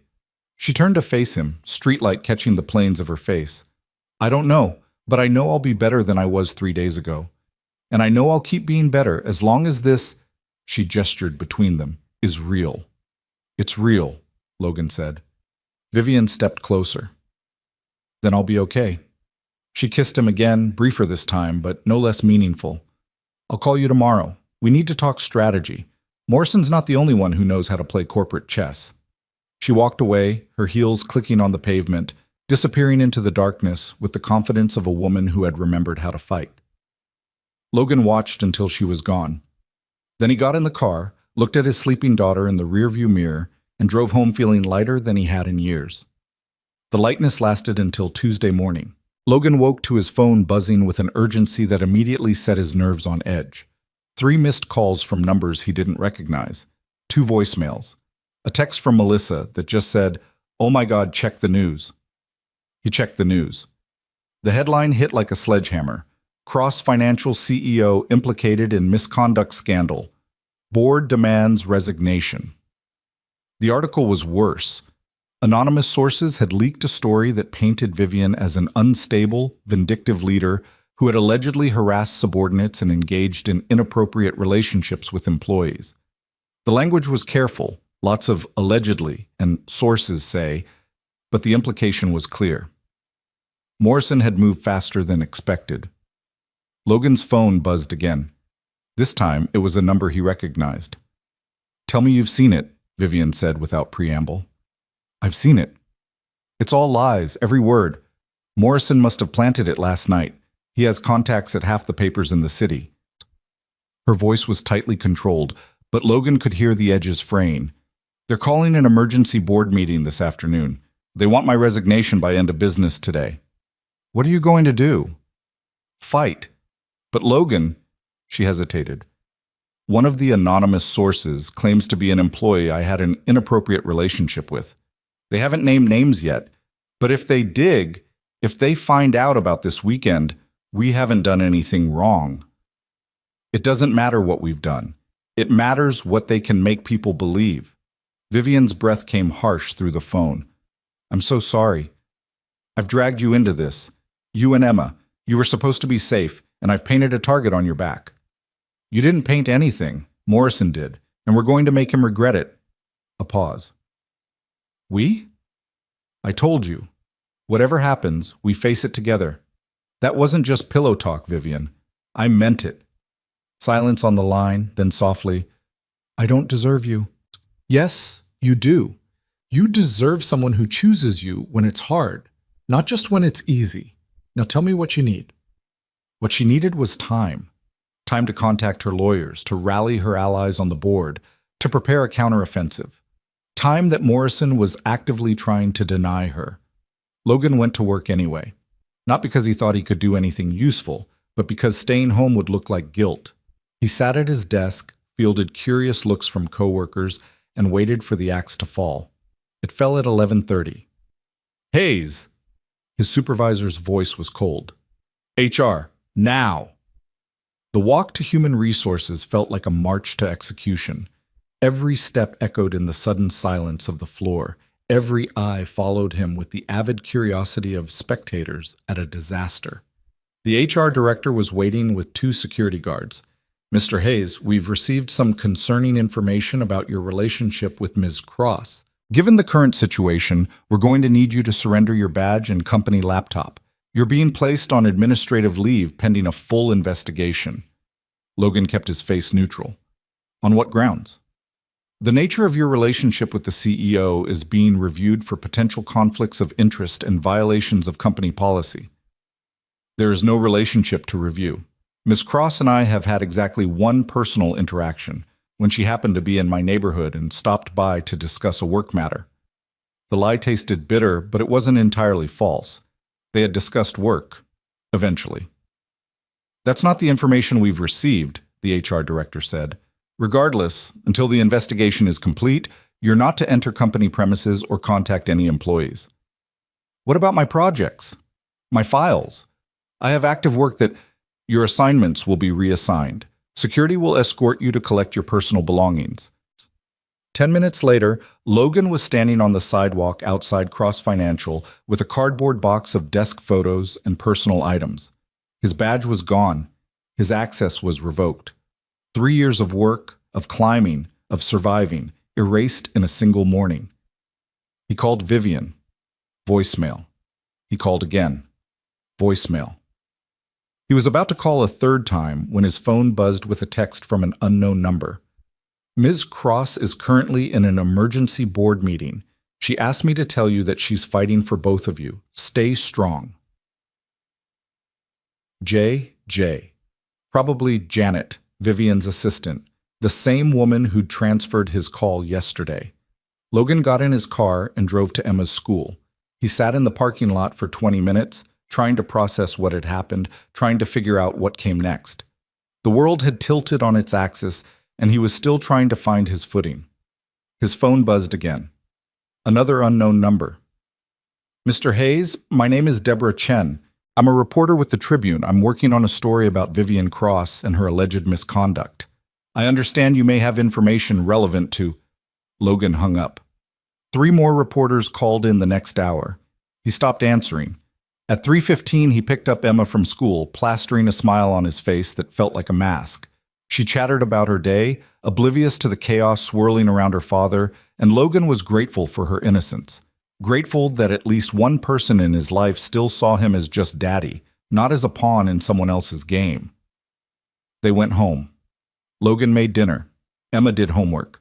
The normalcy was almost painful in its contrast to the day's events. At 7 o'clock, someone knocked on the door. Logan's heart leaped. Vivian? But when he looked through the peephole, he saw a man in a suit he didn't recognize. Mr. Hayes, I'm Thomas Warren, attorney at law. I represent the board of directors of Cross Financial. May I come in? Every instinct screamed no, but refusing would look like he had something to hide. Emma, can you go play in your room for a bit? Daddy has to talk to a boring grown-up. Okay. She gathered her coloring books and disappeared down the hall. Logan opened the door but didn't invite the lawyer inside. What do you want? Warren smiled the kind of smile that never reached the eyes. The board would like to offer you an opportunity, Mr. Hayes. A very generous opportunity. I'm listening. We understand you've been placed on administrative leave. That's unfortunate. You have an excellent record, and we'd hate to see your career derailed by misunderstandings. Warren produced a document from his briefcase. This is a formal offer of reinstatement, along with a promotion to Senior Director of Financial Analysis. Significant salary increase. Stock options. The works. Logan's stomach churned. And what would I have to do for this generosity? Simply confirm the information we've already received about your relationship with Miss Cross. Sign a statement attesting to her inappropriate behavior. Testify, if necessary, at the board hearing tomorrow. In other words, lie. Warren's smile didn't waver. In other words, tell the truth as the board understands it. The board's understanding is fiction. The board's understanding is about to become official record, with or without your cooperation. Warren leaned closer. Think carefully, Mr. Hayes. You're a single father with a young daughter. No job, no severance, no references if you're terminated for cause. How long do you think you can survive without income? A month? 2? What happens to Emma when you can't make rent? The threat was delivered with perfect politeness, and it landed exactly where Warren intended. Logan thought about his bank account, about the bills piling up, about Emma's school fees and medical insurance and the 1,000 small expenses that kept life moving. He thought about what it would mean to start over, to rebuild from nothing, to try to find work with Cross Financial as his most recent employer and a misconduct investigation in his file. He thought about Vivian, about the way she'd looked at Emma, about the kiss in the cafe, about the first full breath in 3 years. No, he said. Warren's smile finally cracked. Excuse me? I said no. I won't sign your statement. I won't testify against someone who doesn't deserve it. And I won't sell my integrity for a promotion, no matter how generous. You're making a serious mistake. Maybe, but it's my mistake to make. Warren's face hardened into something ugly. Very well, but understand this, Mr. Hayes. The board gets what the board wants. If you won't help us willingly, we'll find other ways. Your background, your fitness as a parent. That woman you had over the night of Miss Cross's engagement party. Logan's blood ran cold. How do you know about that? We know everything, Mr. Hayes. And we'll use everything. Warren tucked the document back into his briefcase. Last chance. Sign the statement, secure your future, or watch everything you love burn. The words hung in the air like poison. Then Emma's voice came from the hallway. Daddy, is everything okay? Warren's eyes flicked to the little girl standing in the doorway, clutching her stuffed rabbit. Everything's fine, sweetheart, Logan said, his voice steady despite the rage building in his chest. Mr. Warren was just leaving. Warren looked at Emma, really looked at her, and something calculated entered his expression. Such a lovely child. It would be a shame if... Get out. Logan's voice was quiet, but the threat beneath it was unmistakable. Get out of my home. And if you ever come near my daughter again, I will destroy you. I don't care what it costs me. For a long moment, no one moved. Then Warren straightened his tie, adjusted his cufflinks, and stepped back. You have until noon tomorrow to change your mind. After that, the board proceeds with or without you. He left without another word. Logan closed the door, locked it, and leaned against it as his knees threatened to give out. His hands were shaking. His heart was pounding. Every protective instinct he possessed was screaming. Daddy? Emma was still standing there, watching him with worried eyes. Who was that man? Why did he make you angry? Logan forced himself to breathe, to calm down, to be the father his daughter needed. He was just someone from work, sweetheart. We had a disagreement. But it's going to be okay. Are you sure? He wasn't sure of anything, but he knelt down, pulled her into his arms, and held her tight. I'm sure, he lied. Now, how about we call it an early night? I'll read you an extra story. 2 extra stories? Deal. As he tucked Emma into bed, as he read about brave knights and clever princesses and dragons who turned out to be misunderstood, Logan's mind was racing. He needed to talk to Vivian, needed to warn her about what was coming, needed to figure out how to protect his daughter from a board of directors that had just made clear they would stop at nothing. His phone buzzed at 9:30. Vivian's number. The board meeting went badly, she said without preamble. Her voice was hoarse, exhausted. They're calling for a formal vote of no confidence tomorrow at 2 o'clock. If it passes, I'm out. Vivian, something happened. A lawyer came to my apartment tonight. He threatened Emma. Silence. Then, cold as ice. What did he say? Logan told her everything, the offer, the threats, the way Warren had looked at his daughter like she was a piece in a game. I'm going to destroy them. Vivian's voice was shaking with fury. I'm going to burn Morrison and Warren and everyone else to the ground. We need to be smart about this. Rushing and angry is exactly what they want. Then help me be smart. Come to my penthouse tonight. I have information, recordings, documents, things Morrison doesn't know I have. Together, we can build a case. Together, we can fight back. Logan looked at Emma's closed bedroom door, at the small apartment that had been his sanctuary, his safe harbor, his entire world. I can't leave Emma alone. Not after tonight. Bring her. I have a guest room. She can sleep while we work. A pause. Logan, I need you. Not just for the fight. I need you because when I'm with you, I remember who I am, who I want to be. And right now, that's the only thing keeping me from falling apart. He should have said no, should have protected his daughter, protected himself, stayed safe in his small life with its small problems. But Vivian was drowning, and he couldn't watch her go under. Give me 20 minutes, he said. Vivian's penthouse was exactly what Logan had expected, and nothing like it at the same time. The building itself was a tower of glass and steel in the wealthiest part of the city, guarded by doormen and security systems and all the trappings of extreme wealth. But inside, the space felt almost empty. Beautiful furniture arranged with precision but no warmth. Art on the walls that probably cost more than Logan's yearly salary, but no photographs, no memories, no signs of the person who lived there.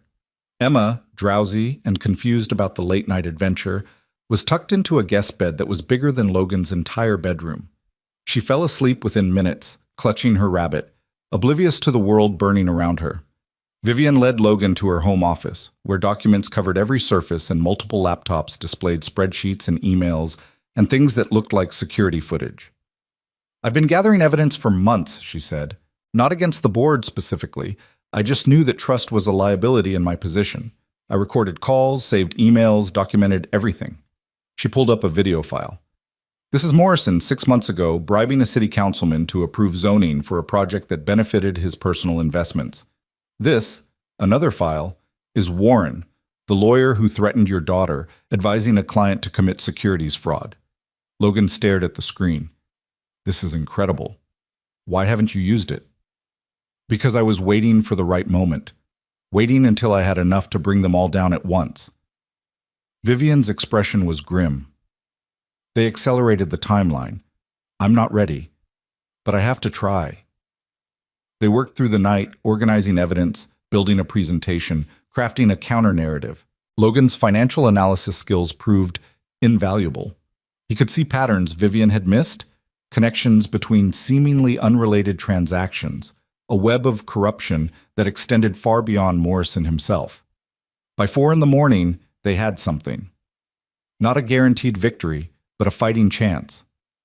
Vivian leaned back in her chair, exhaustion etched into every line of her face. "Do you know what I regret most?" "What?"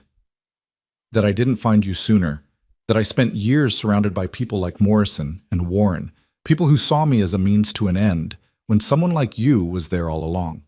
She turned to face him. "Someone good. Someone real." "I was invisible," Logan said. "That's how I survived. Keep your head down, do your work, don't attract attention." "You attracted my attention. That day in the boardroom when you told me the truth about Meridian, I saw you, really saw you, and I've been watching ever since." "Watching?" "Your work, your dedication, the way you never took credit for things you should have, the way you helped other people succeed even when it meant staying in the shadows yourself." Vivian's hand found his. "I told myself I was just keeping an eye on a talented employee, but I think, on some level, I was always looking for an excuse to know you better. You could have just said hi in the elevator." She laughed, the sound exhausted but genuine. "Vivian Cross doesn't say hi. Vivian Cross intimidates, commands, keeps everyone at arm's length because that's the only way to survive." The laugh faded, until she finds herself standing in the rain at midnight, knocking on a stranger's door because she has nowhere else to go.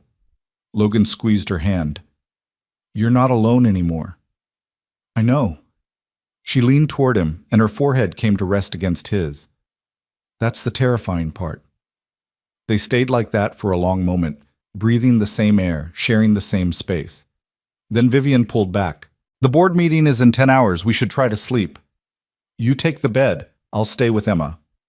"Logan, we need you sharp. You're the one who has to face them. I'm just backup." She looked at him with an expression he couldn't quite read. Then she stood, kissed him gently, and walked toward her bedroom. At the door, she paused. "Logan?" "Yeah?" "Thank you for believing in me when I couldn't believe in myself." She disappeared before he could respond. Logan found his way to the guest room, settling into a chair beside Emma's bed. His daughter slept peacefully, unaware of the battles being fought around her, trusting completely that her father would keep her safe. He watched her breathe.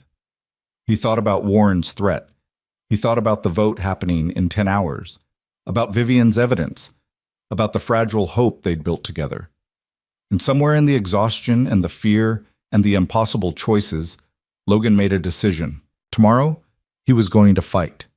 Not just for Vivian, not just for himself, but for Emma, for the future, for the possibility that good people could win, even when the odds were stacked against them. It was the most terrifying decision of his life.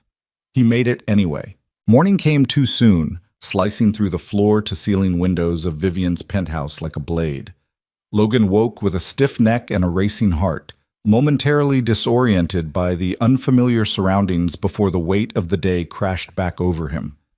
The chair he'd slept in was expensive, probably designer, but it hadn't been designed for a 6-foot man trying to catch 4 hours of rest before the most important day of his life. Emma was still asleep, her small form barely visible beneath the mountain of pillows and blankets on the guest bed. In sleep, she looked exactly like what she was, a 6-year-old who believed in marshmallows and magic and the fundamental goodness of the world. Logan watched her for a long moment, letting the sight of her steady him. Today, he would fight. For her. For all of them. He found Vivian in the kitchen, already dressed in a charcoal suit that probably cost more than his car. Her hair was pulled back in a severe bun, her makeup flawless, her posture rigid with the kind of control that came from years of walking into rooms full of people who wanted to destroy her. She looked like a warrior preparing for battle. "Coffee's ready," she said without turning around. "And there's breakfast for Emma when she wakes up. I had my assistant arrange for a nanny service to stay with her during the meeting. They're vetted, background checked, the whole thing." "Thank you." Logan poured himself a cup of coffee, watching her reflection in the window. "How are you feeling?" "Terrified." The word came out flat, factual. But terror is just adrenaline without direction. I've been terrified before. I'll survive it again. That's not an answer. Vivian finally turned to face him. In the morning light, he could see the shadows beneath her eyes, the slight tremor in her hands that she was trying to hide. The armor was good, but it wasn't perfect. "I'm feeling like everything I've built is about to collapse," she said quietly. "Like I've spent 15 years climbing a mountain, and now I'm standing at the edge of a cliff, and someone is about to push me off." She set down her coffee cup with a precise click. "But I'm also feeling something I haven't felt in a long time." "What's that?" "Hope." Her eyes met his. "Because I'm not standing at that cliff alone. Because there's someone beside me who chose to be there. And that changes everything." Logan crossed the kitchen and took her hands in his. They were cold, trembling slightly despite her controlled expression. "We're going to get through this," he said. "Whatever happens today, we face it together. That's not just words, Vivian. That's a promise." "You can't promise that. You don't know what's going to happen." "I know what I'm going to do. I'm going to stand beside you. I'm going to tell the truth. And I'm not going to let Morrison win just because he's willing to fight dirtier than we are." Logan squeezed her hands. "Sometimes the good guys actually win. Maybe today is one of those times." Something flickered in Vivian's eyes. Vulnerability, gratitude, something deeper that neither of them was ready to name. "I don't deserve you," she whispered. "You keep saying that, and I keep telling you you're wrong." He lifted her hands to his lips, kissed her knuckles gently.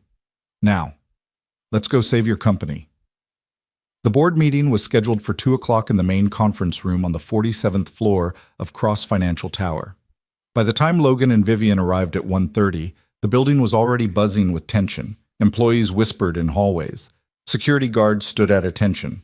The air itself seemed charged with the electricity of impending confrontation. Logan had left Emma with the nanny at Vivian's penthouse, explaining that Daddy had an important meeting and would be back soon. She'd accepted this with the easy trust of childhood, more interested in the massive television and the promise of cartoons than in the adult dramas swirling around her. Now, standing in the elevator as it climbed toward the executive floors, Logan felt the weight of what they were about to do pressing down on him. He was a junior analyst, former junior analyst technically, about to walk into a room full of the most powerful people in the company and accuse them of corruption. The elevator doors opened with a soft chime. "Ready?" Vivian asked. "No," Logan admitted, "but let's do it anyway." The conference room was a cathedral of corporate power. Floor-to-ceiling windows overlooked the city skyline. A massive mahogany table dominated the space, surrounded by leather chairs that probably cost more than Logan's monthly rent. At the head of the table sat Harold Morrison, his silver hair impeccable, his smile predatory. 12 board members occupied the remaining seats. Some Logan recognized from company photos. Others were strangers. All of them watched as Vivian Cross walked into the room with Logan Hayes at her side. Morrison's smile widened. "Vivian, how good of you to join us. And you've brought your friend. How touching." "Mr. Hayes is here as a witness," Vivian said, her voice cold and steady. "Since the board has seen fit to make allegations about my conduct, I thought it appropriate to have someone present who can speak to the truth." "The truth." Morrison leaned back in his chair, fingers steepled. "By all means, let's discuss the truth." The truth is that you've been conducting an inappropriate relationship with a subordinate. The truth is that you've shown poor judgment in your personal life that raises questions about your professional capabilities. The truth is that this board has lost confidence in your leadership. The truth, Vivian countered, is that you've been waiting for an excuse to remove me for 3 years.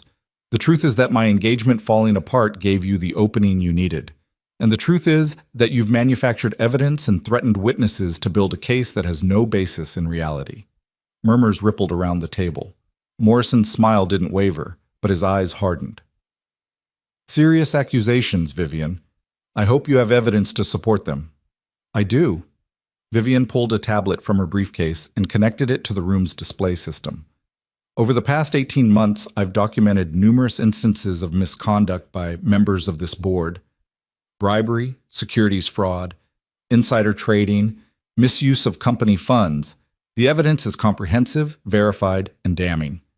She tapped the screen, and documents began appearing on the wall display. Emails, financial records, video footage, a cascade of corruption that made several board members visibly pale.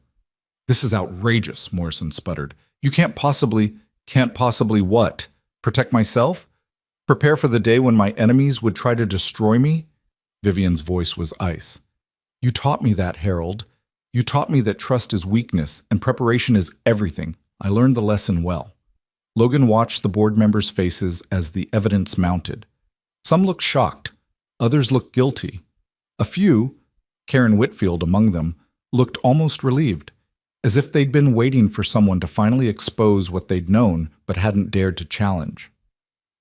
This is clearly fabricated, Morrison said, but his voice had lost its confidence.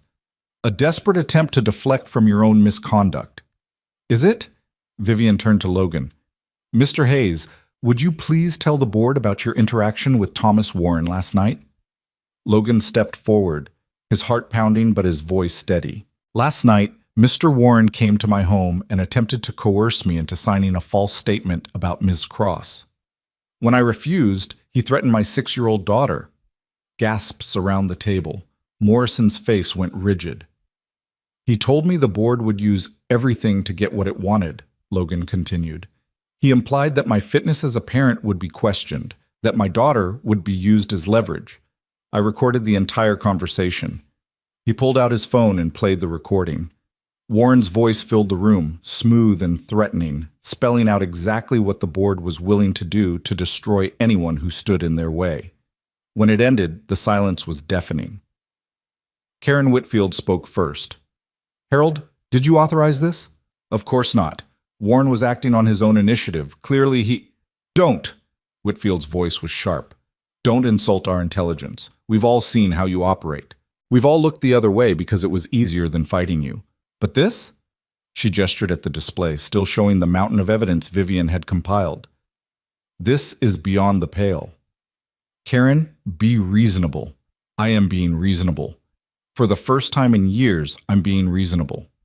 Whitfield turned to face the other board members. I move that we table the vote of no confidence against Miss Cross and instead open an investigation into the conduct of Harold Morrison and any board members implicated in the evidence we've just seen. Seconded, said another board member, David Chen, head of the audit committee. This is a coup, Morrison snarled. You can't just— We can! Whitfield stood, and something in her posture had changed. She was no longer a subordinate bowing to Morrison's authority. She was a woman who had found her spine. The bylaws are clear. A majority vote can suspend any member pending investigation. I think we have enough here to warrant that suspension. All in favor? David Chen asked. 8 hands went up, then a 9th, then a 10th. Morrison stared around the table, watching his empire crumble. His face had gone from confident to desperate to something ugly and dangerous. You'll regret this, he said, his voice low and venomous. All of you. I built this company. I made you what you are, and I will burn it to the ground before I let you take it from me. That's enough. Vivian's voice cut through the room like a blade. Security, please escort Mr. Morrison from the building. His access is revoked effective immediately. 2 security guards who had been waiting outside entered the room. Morrison looked at them, looked at the board members who had just voted against him, looked at Vivian standing tall and unbroken despite everything he'd thrown at her. This isn't over, he said. Yes, Vivian replied. It is. They watched him go, flanked by security, his dignity stripped away with every step. The door closed behind him, and for a long moment, no one spoke. Then Karen Whitfield let out a breath that sounded like it had been held for years. Well, she said, that was overdue. The meeting continued for another 2 hours, but the tenor had completely changed. The board members who remained were a mix of relieved and shell-shocked, suddenly confronting the corruption they had enabled through silence and complicity. Vivian walked them through her evidence methodically, identifying which members were directly implicated and which had merely failed to act. By the end, 3 more board members had been suspended pending investigation.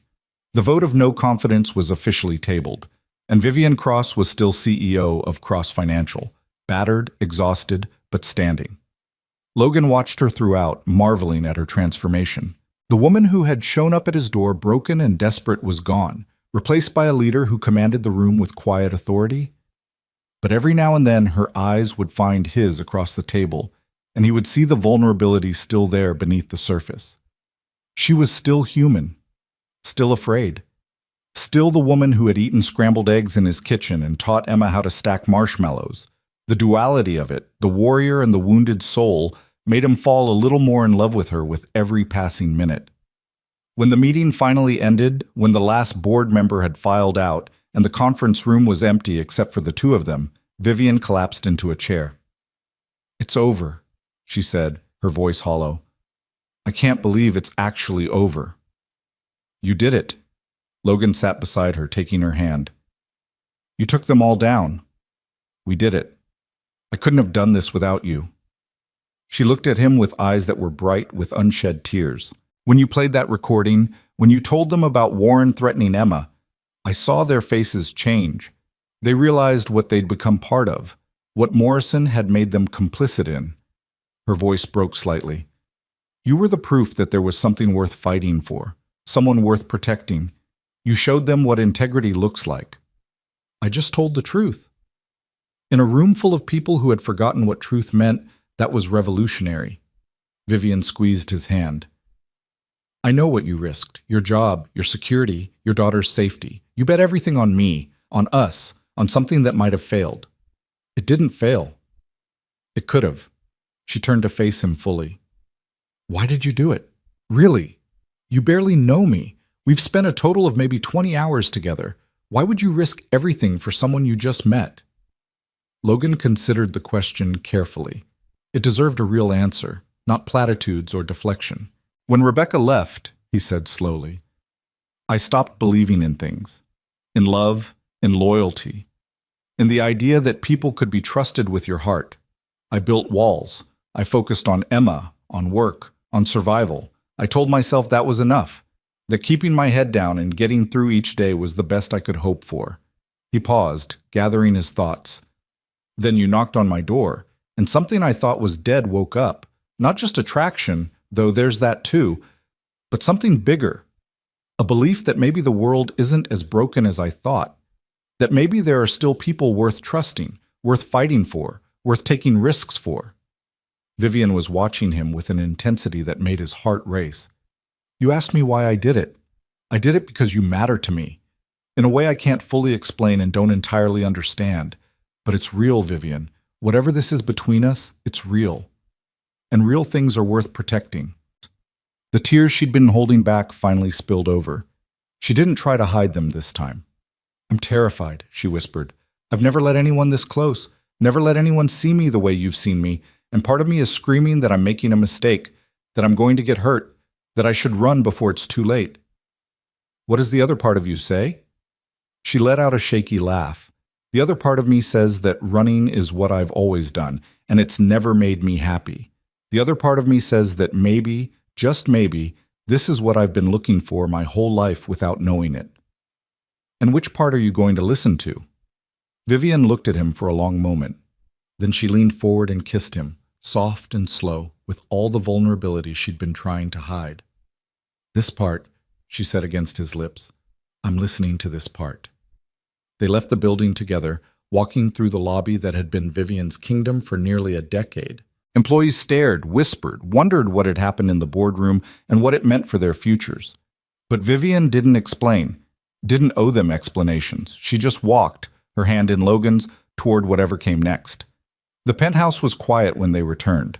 The nanny reported that Emma had been an angel, eating her lunch, watching cartoons, and talking extensively about the importance of tiny marshmallows in hot chocolate. "She's quite passionate about that topic," the nanny said with a bemused smile. "She gets it from her father," Logan said. "He's very particular about marshmallows." Vivian laughed, a real laugh, the kind that came from somewhere deep and genuine, and the sound of it made Logan's heart swell. They found Emma in the living room, drawing pictures with expensive crayons on what was probably very expensive paper. She looked up when they entered, her face breaking into a smile. "Daddy! Vivian, you're back!" She scrambled up and ran to them, hugging Logan's legs and then, after a moment's hesitation, reaching for Vivian too. "Did you win your important meeting?" Logan and Vivian exchanged glances. "Yeah, sweetheart," Logan said. "We won." "Good." Emma nodded with satisfaction. "Winning is important, but do you know what's more important?" "What?"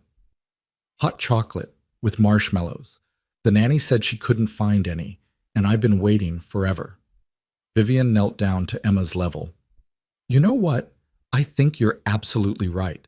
Hot chocolate is more important, and I happen to know a cafe that has the best marshmallows in the city." "The Rusty Anchor?" Emma's eyes went wide. "Can we go? Please?" "We can go." "Yes!" Emma pumped her fist in the air. "This is the best day ever."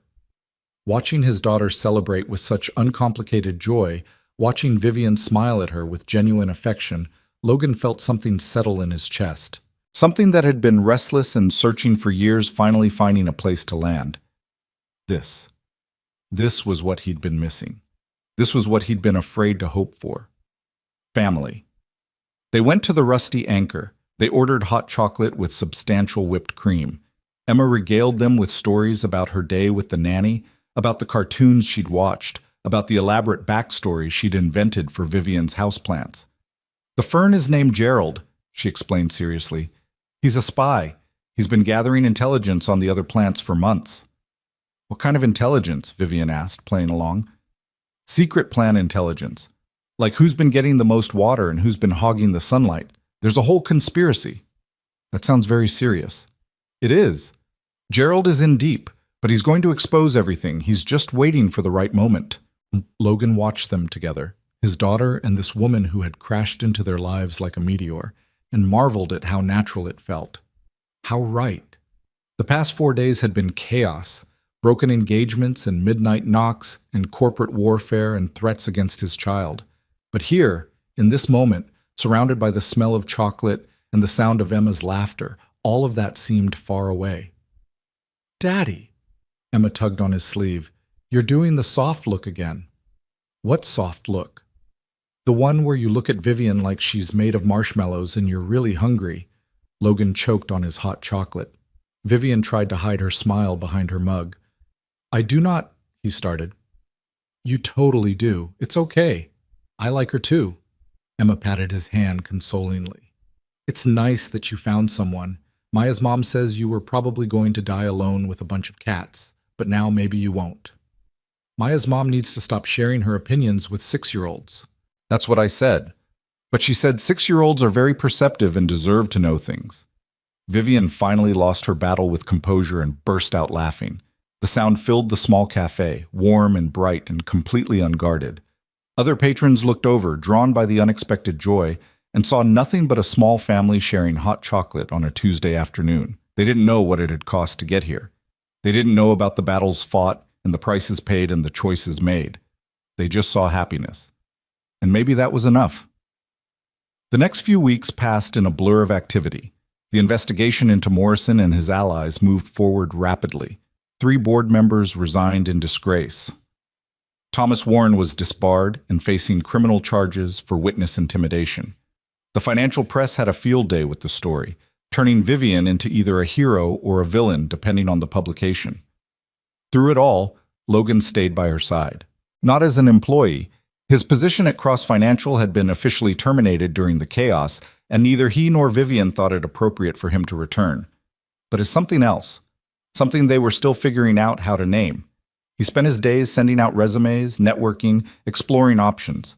The severance package Vivian had ensured he received was generous enough to give him breathing room, time to find the right opportunity rather than grabbing at any port in a storm. But the nights belonged to them. They fell into a rhythm without planning it. Dinner together when Vivian's schedule allowed. Evenings at Logan's apartment or her penthouse, talking, laughing, learning each other's stories. Emma became a fixture at Vivian's place on weekends, building elaborate blanket forts and watching movies and teaching Vivian the critical art of marshmallow architecture. It wasn't a fairy tale. Vivian still worked 80-hour weeks. Logan still struggled with the uncertainty of unemployment. They argued sometimes about logistics, about priorities, about the small frictions that emerge when two independent lives begin to merge. But they talked through it, every time. They refused to let problems fester or resentments build. They were both too scarred by past failures to make those mistakes again. "We're doing this differently," Vivian said one night, lying beside him in bed, moonlight streaming through the windows. "No games, no pretense, no saying what we think the other person wants to hear." "Radical honesty," Logan agreed. "It's terrifying. It's the only way I know how to do this without losing myself." She turned to face him. "I've been thinking about something." "What?" "The company. My role in it." She paused, choosing her words carefully. "I've spent 15 years building Cross Financial. It's been my whole identity. But these past few weeks being with you and Emma, I've realized something." "What's that?" "I don't want that to be my whole identity anymore." Her voice was quiet but certain. "I don't want to be the woman who sacrificed everything for success. I want to be someone who succeeded and lived, who had a career and a family and a life outside of boardrooms and balance sheets." Logan propped himself up on one elbow, looking at her. "What are you saying?" "I'm saying I want to delegate more, trust my team more, make space in my life for things that aren't work." Her eyes found his in the darkness. "Make space for you, for Emma, for whatever this becomes." Vivian Cross admitting she can't do everything herself. That's a first. She smiled, but it was tinged with something vulnerable. "I'm serious, Logan. I know my track record with relationships isn't great. I know I've always put my career first and let everything else suffer. But I don't want to do that anymore. I want to try something different. I want to try being happy." "I want that too. So we'll figure it out together. The logistics, the complications, the fact that I'm technically your former employer and we met under possibly the least appropriate circumstances imaginable. We'll figure it out." He leaned down and kissed her. Together. They lay in comfortable silence for a while, the city humming beyond the windows, the future stretching out before them, full of uncertainty and possibility. "I never thanked you properly," Vivian said suddenly. "For what?" "For opening your door, that night. You could have ignored the knock, could have told me to leave, could have called the police on the crazy woman showing up in the rain. But you let me in. You gave me a towel and dry clothes and hot chocolate with marshmallows." Her voice caught. "You saved me." "I didn't save you. I just gave you a place to fall apart. You saved yourself." "No." She was firm. "I couldn't have done any of this alone." The board meeting, standing up to Morrison, finding the courage to fight back. "I only had that strength because you were standing beside me. Because I knew I wasn't alone." Logan pulled her close, feeling her heartbeat against his chest. "We saved each other," he said. "That night you didn't just knock on my door. You opened a whole new life. For both of us." She was quiet for a long moment. Then, "I love you." The words hung in the air, simple and profound and terrifying. "I know it's too soon," she continued quickly. "I know we've only known each other for a few weeks, and we should be careful and rational, and I love you too." Silence. "You do?" "I do." He pulled back to look at her, to make sure she could see the truth in his eyes. "I tried to talk myself out of it. Told myself it was too fast, too complicated, too risky. But every time I'm with you, every time I see you with Emma, every time you laugh or argue or show me another piece of who you really are, I fall a little more." Vivian's eyes were bright with tears again. But this time they were different. This time they were happy. "We're insane," she said. "Probably. This is going to be incredibly complicated." "Almost certainly. There are 1,000 reasons why this is a terrible idea. At least 1,000. She laughed, and the sound was like sunshine breaking through clouds. "I don't care," she said. "I don't care about any of it. I just want this. I want you. I want Emma and marshmallows and blanket forts and a life that's messy and complicated and real." "Then that's what we'll build." They kissed again, and the kiss turned into something more, and the night turned into something they would both remember for the rest of their lives. Not because it was perfect. Nothing was perfect. But because it was real. Because they had chosen each other, scars and baggage and all. Because in a world full of people who played games and kept score and held back, they had decided to be different. They had decided to be brave. 3 months after the night Vivian knocked on Logan's door, things had changed in ways neither of them could have predicted. Logan had started his own financial consulting firm. It was small, just him and a laptop, and the expertise he'd developed over years of corporate work, but it was growing. Word had spread about the analyst who'd stood up to Cross Financial's board, who'd risked everything to expose corruption, and suddenly his reputation was an asset rather than a liability. Clients came to him specifically because they wanted someone with integrity, someone who would tell them the truth even when the truth was hard. It turned out there was a market for honesty. Who knew? Vivian, meanwhile, had made good on her promise to delegate more. She'd promoted several talented executives, restructured her leadership team, and reduced her average work week from 80 hours to a more manageable 55. It was still a lot, but it was progress. And for the first time in her career, she was leaving the office before dark more often than not. They had settled into a rhythm that worked for them. Logan's apartment had become their unofficial headquarters for family time, small, cozy, full of Emma's drawings and mismatched furniture and the comfortable chaos of real life. Vivian's penthouse was for the times when they needed space, quiet, a reminder that luxury was nice but wasn't everything. Emma had adapted to their new reality with the resilience of children everywhere. She had started referring to Vivian as "my Vivian" to her friends at school, explaining with great seriousness that some people had moms and some people had Vivians, and hers happened to have the best hot chocolate maker in the whole city. "I think that's a compliment," Vivian had said when Logan told her. "The highest one a 6-year-old can give." They hadn't talked about next steps, about where this was going, what they were building, whether there would be rings or vows or any of the traditional markers of commitment. It seemed premature. They had known each other for 3 months. They were still learning, still growing, still figuring out how to merge two very different lives. But sometimes, late at night, Logan would watch Vivian sleep and imagine a future, a house somewhere with a backyard for Emma to play in, maybe a dog, maybe more children. A life built together, day by day, choice by choice. He hadn't felt this hopeful since before Rebecca left. It was a Tuesday evening when everything shifted again. Logan was at his apartment, reviewing client files while Emma did homework at the kitchen table. It was ordinary, quiet, the kind of evening that felt unremarkable in the moment, but would be remembered later as the last breath before the storm. His phone buzzed, a text from Vivian. "Need to see you. Can you come to the penthouse tonight? Important." He texted back, "Everything okay?" Her response took longer than usual. "I don't know. Just come. Please." Logan's heart rate accelerated. Something in her tone, even through text, felt wrong. He called the neighbor who sometimes watched Emma in emergencies, explained that something had come up, and was out the door within 20 minutes. The elevator ride to Vivian's penthouse felt endless. 100 scenarios played through Logan's mind, each worse than the last. Had Morrison found a way to strike back? Had the board investigation uncovered something damaging to Vivian? Had she changed her mind about them? When the elevator doors opened, he found Vivian standing by the floor-to-ceiling windows, her back to him, her silhouette rigid against the city lights. "Vivian?" She didn't turn around immediately. When she spoke, her voice was strange, controlled, the way it had been in the boardroom when she was forcing herself to hold together by sheer force of will. "I got a call today, from my doctor."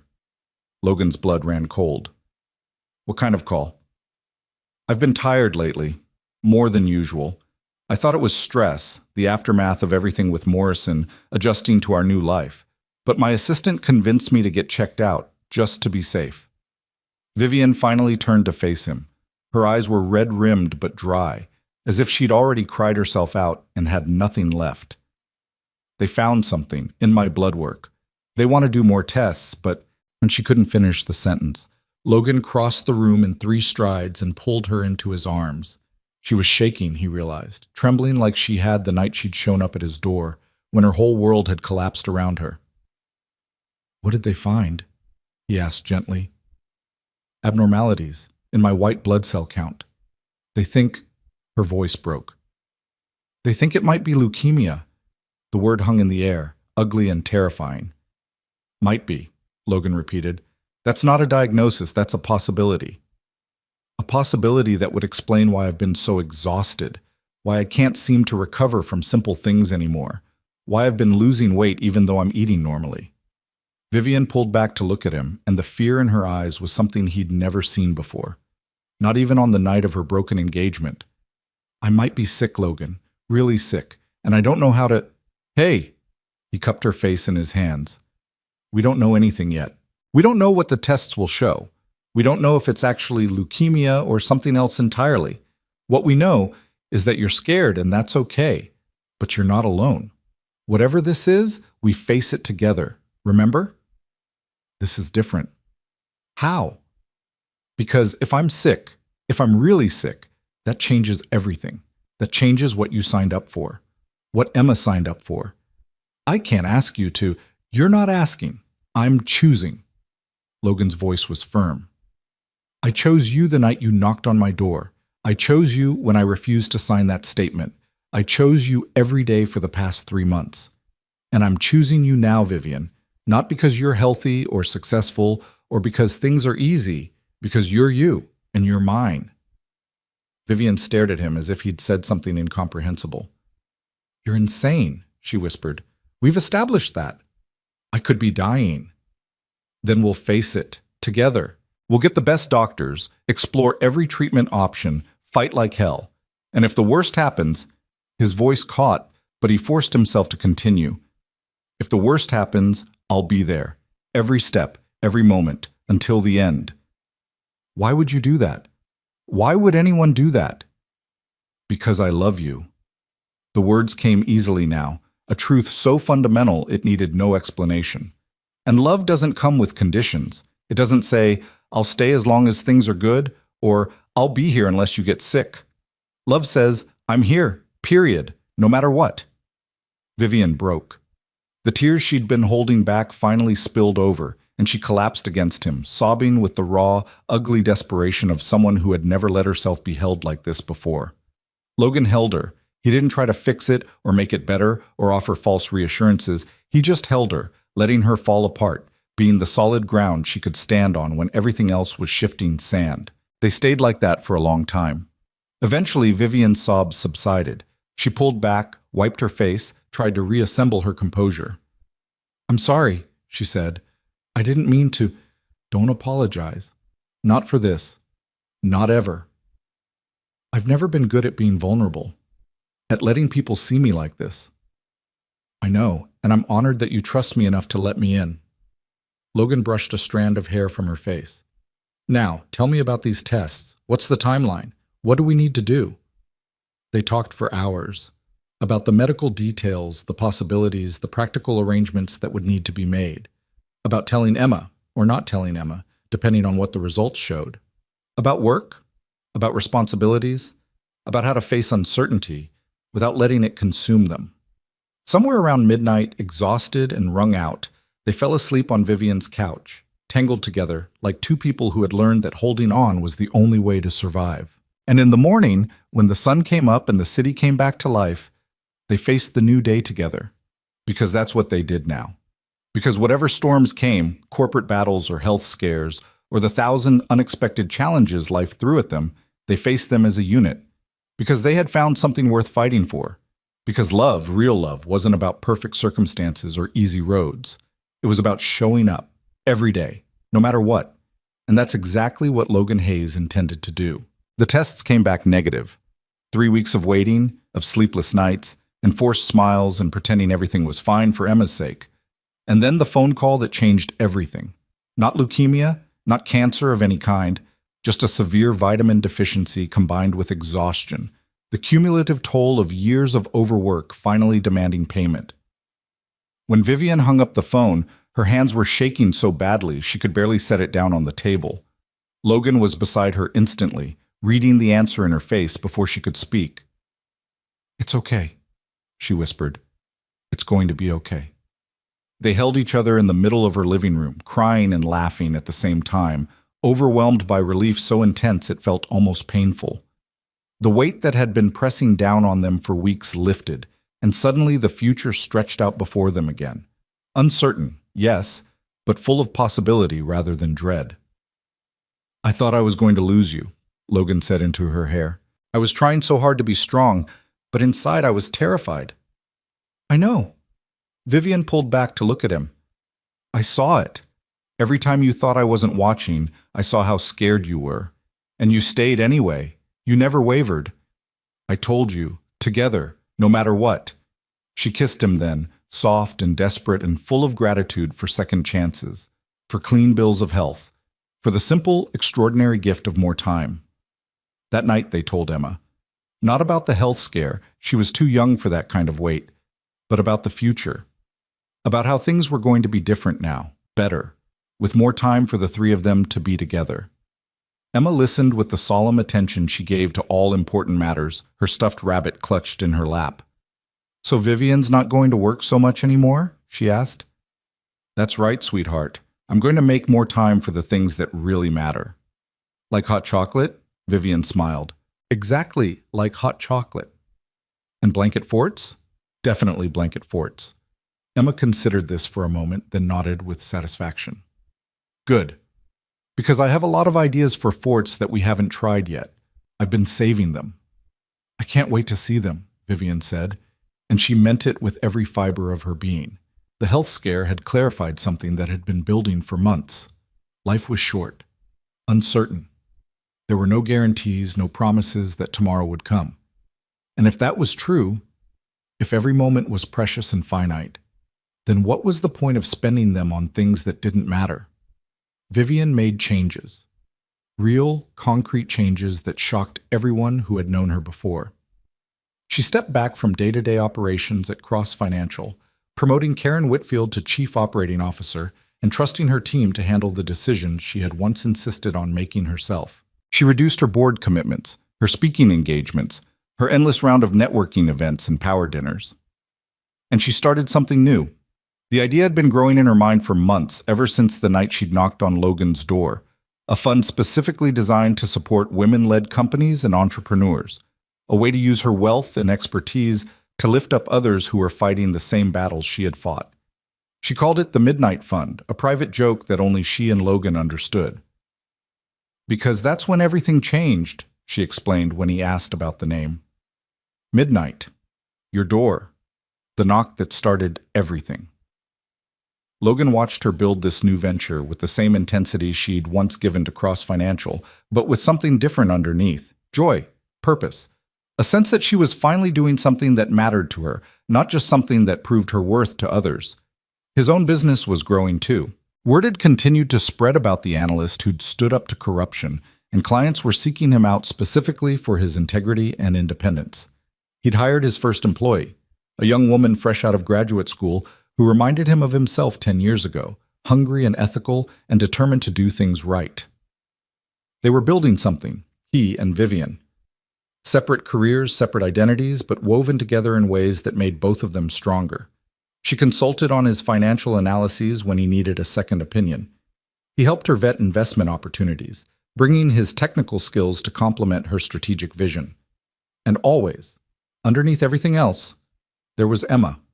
She had become the center of their shared universe, the small sun around which everything else orbited. Weekend mornings were for pancakes and cartoons.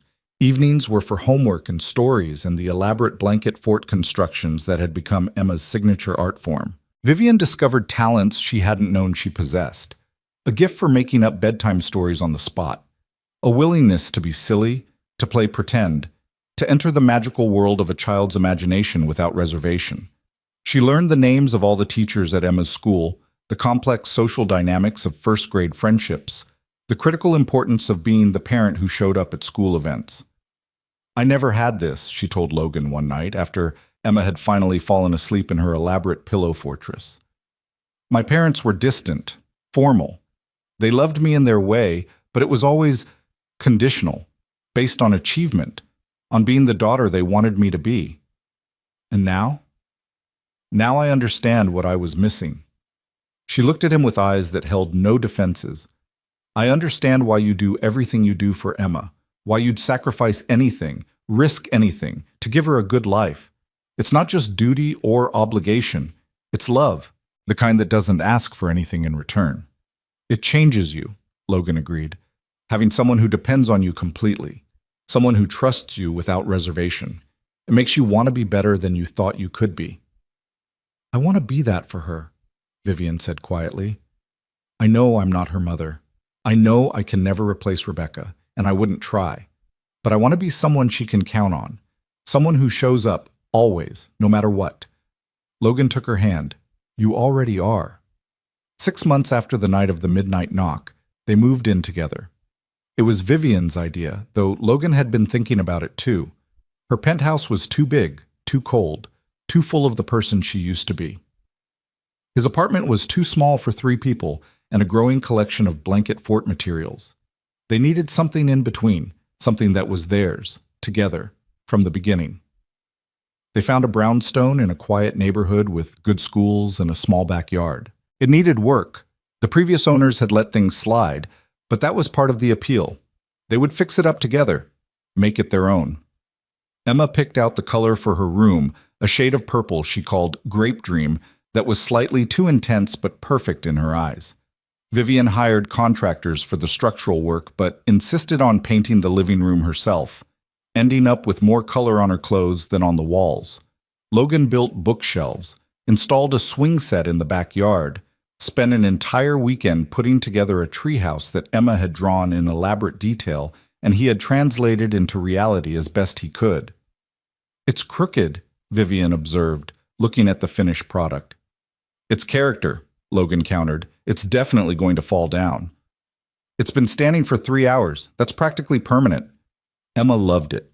The crookedness, the character, the fact that her father had built it with his own hands just for her. She spent hours up there, reading and dreaming and watching the neighborhood from her small wooden kingdom. They settled into a rhythm. Morning chaos of breakfast and school runs and work preparations, quiet days apart, pursuing their separate careers and purposes. Evenings together, the 3 of them, building the life they had chosen. It wasn't perfect. There were arguments about dishes and schedules and the right way to load a dishwasher. There were days when Vivian got pulled back into work and came home too late, too tired, too far away. There were moments when Logan's insecurities surfaced, when he wondered if he was enough for someone who had once lived in penthouses and moved in circles of power and wealth. But they talked, always. They had promised each other radical honesty, and they kept that promise even when it was hard, especially when it was hard. "I feel like I'm not contributing enough," Logan admitted one night after a particularly successful week for the Midnight Fun. "You're out there changing the world, and I'm just doing spreadsheets." "Your spreadsheets have helped a dozen small businesses avoid bankruptcy this year," Vivian countered. "You've saved jobs, livelihoods, families. That's not nothing, Logan. That's everything." "It doesn't feel like everything." "Then maybe you need to redefine everything." She moved closer to him on the couch. "I spent 15 years measuring my worth by the size of my bank account and the fear in my competitors' eyes. And you know what? It was empty. All of it. I had everything the world told me to want, and I was miserable. And now? Now I have you, and Emma, and this house that's slightly crooked but full of love, and I've never been happier." She took his face in her hands. "You are enough, Logan Hayes, more than enough. You're the best thing that ever knocked on my door, even if technically I was the one who knocked." He laughed despite himself. "That's not how the metaphor works. I'm a CEO. I make metaphors work however I want them to." Former CEO. Details. They were still laughing when Emma appeared in the doorway, rubbing her eyes. Why are you being loud? Some of us are trying to sleep. Sorry, sweetheart, Logan said. We were just being silly. Grown-ups are weird. Emma shuffled over and climbed onto the couch between them. But I guess you're okay, for grown-ups. High praise, Vivian said solemnly. The highest. Emma yawned. Can we have pancakes tomorrow? The special ones with the chocolate chips? Absolutely. And can Vivian make them? No offense, Daddy, but yours are kind of lumpy. They're supposed to be lumpy. It's a family tradition. It's a family tragedy. Vivian burst out laughing again, and this time Emma joined in, and Logan found himself laughing too, surrounded by the two people who had become his entire world.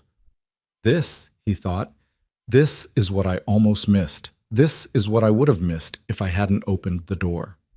Later, after Emma had been carried back to bed and the house had gone quiet, Logan stood at the window looking out at the backyard. The crooked treehouse was visible in the moonlight, a testament to imperfection and love. Vivian came up behind him, wrapping her arms around his waist. What are you thinking about? She asked. The night you knocked. How different everything could have been if I'd pretended I wasn't home. But you didn't. No, I didn't. He turned to face her. I think some part of me knew. Even before I saw you through the peephole, some part of me knew that whoever was on the other side of that door was going to change everything. Fate? Maybe. Or maybe just the universe giving us one chance to choose differently, to be brave instead of safe. Vivian smiled, and in that smile he saw everything. The broken woman who had arrived in the rain, the warrior who had defeated her enemies, the lover who had chosen him against all odds, the mother figure who had embraced his daughter as her own. I'm glad we chose brave, she said. Me too. They stood there together, looking out at the life they had built, knowing that whatever came next, challenges, joys, ordinary days, and extraordinary ones, they would face it together. Because that was who they were now. Not a CEO and an analyst, not a single father and a corporate refugee. Just two people who had knocked on each other's doors and found something worth keeping. A year passed like water through open fingers, swift and precious, and impossible to hold. Logan marked the anniversary the way he marked all important things now. Quietly, with intention, surrounded by the people who mattered most. He woke before dawn on that Tuesday morning, slipped out of bed without disturbing Vivian, and made his way downstairs to the kitchen they had renovated together. The coffee maker hummed to life. Morning light crept through the windows, and Logan stood in the silence of his home, marveling at how completely his life had transformed. 1 year ago, he had been a single father surviving on autopilot, going through the motions of existence without really living. 1 year ago, he had opened his door to a broken stranger and watched everything change. Now, that stranger was upstairs in their bed. His daughter was sleeping down the hall in her grape dream purple room. His consulting business was thriving. His heart was full. He was making pancakes when Vivian appeared, still sleep-rumpled and beautiful, wearing one of his old t-shirts. You're up early, she said, wrapping her arms around him from behind. Couldn't sleep. Too much thinking. About what? About a year ago. About the night everything started. Vivian rested her chin on his shoulder, watching him flip pancakes with practiced ease. The midnight knock. The midnight knock. He turned to face her, abandoning the stove for a moment. I've been thinking about asking you something. Something shifted in her expression, a flicker of hope, quickly suppressed, as if she was afraid to want too much. What kind of something? Logan reached into his pocket and pulled out a small velvet box. He had been carrying it for 3 weeks, waiting for the right moment, the right words, the right way to ask the question that had been building in his chest since the first night she'd slept on his couch. He didn't kneel. That felt too formal, too staged for who they were. Instead, he simply opened the box, revealing a simple diamond ring, elegant but not ostentatious, beautiful without being overwhelming. Move in with me already happened, he said, his voice steady despite his racing heart. And I know we've talked about taking things slow, about not rushing into anything. But I've realized something, Vivian. Every day with you feels like a gift. And I don't want to spend another year waiting for the perfect moment when every moment with you is already perfect. Her eyes were glistening, her hands trembling as she pressed them to her mouth. I'm not asking because it's expected or because it's the next logical step, Logan continued. I'm asking because I can't imagine my life without you in it. I'm asking because Emma already calls you her Vivian and gets upset when you're not at breakfast. I'm asking because you've made me believe in things I thought were dead. Love, partnership, the possibility of really being known by another person. Logan, I'm asking because I love you completely, without reservation, and I want to spend the rest of my life proving that every single day. He held the ring between them, a small circle of promise.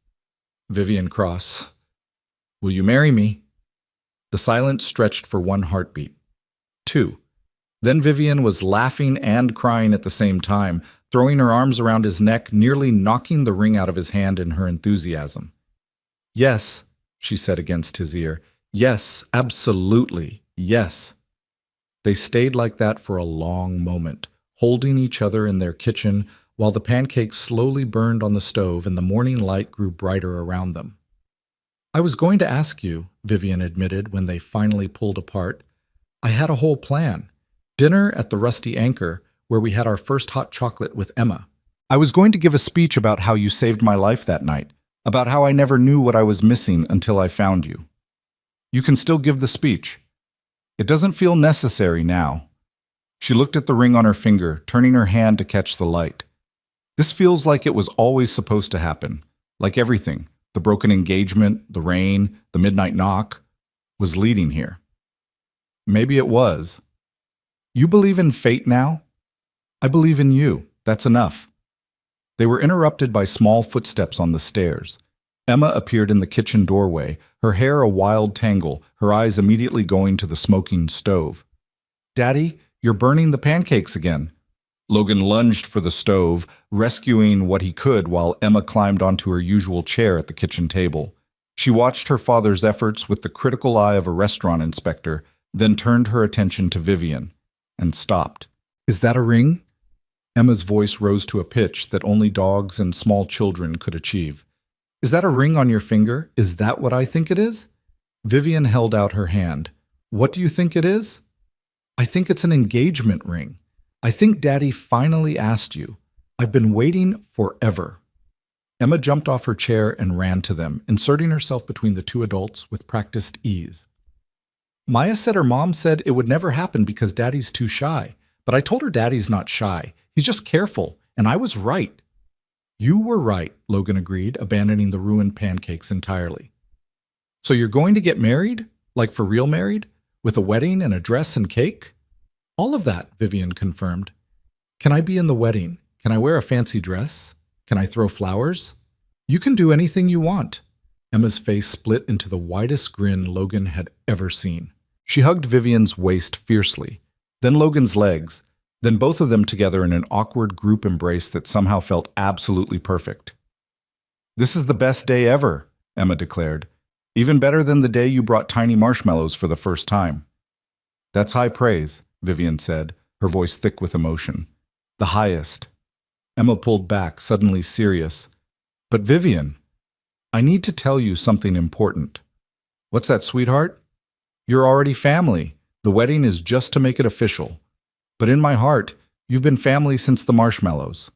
Vivian knelt down to Emma's level, her eyes bright with tears she didn't try to hide. That's the most beautiful thing anyone has ever said to me. I know. Emma nodded modestly. I'm very good with words. My teacher says so.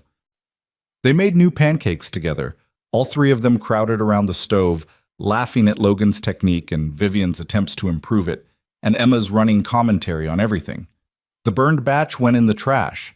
The second batch came out perfect. They ate at the kitchen table, talking about wedding plans and venues and whether or not to invite Maya's mom despite her pessimistic predictions. We have to invite her, Emma insisted, so she can see she was wrong. That's the best part of proving people wrong. That's a little petty, sweetheart. I learned it from Vivian. Logan choked on his coffee.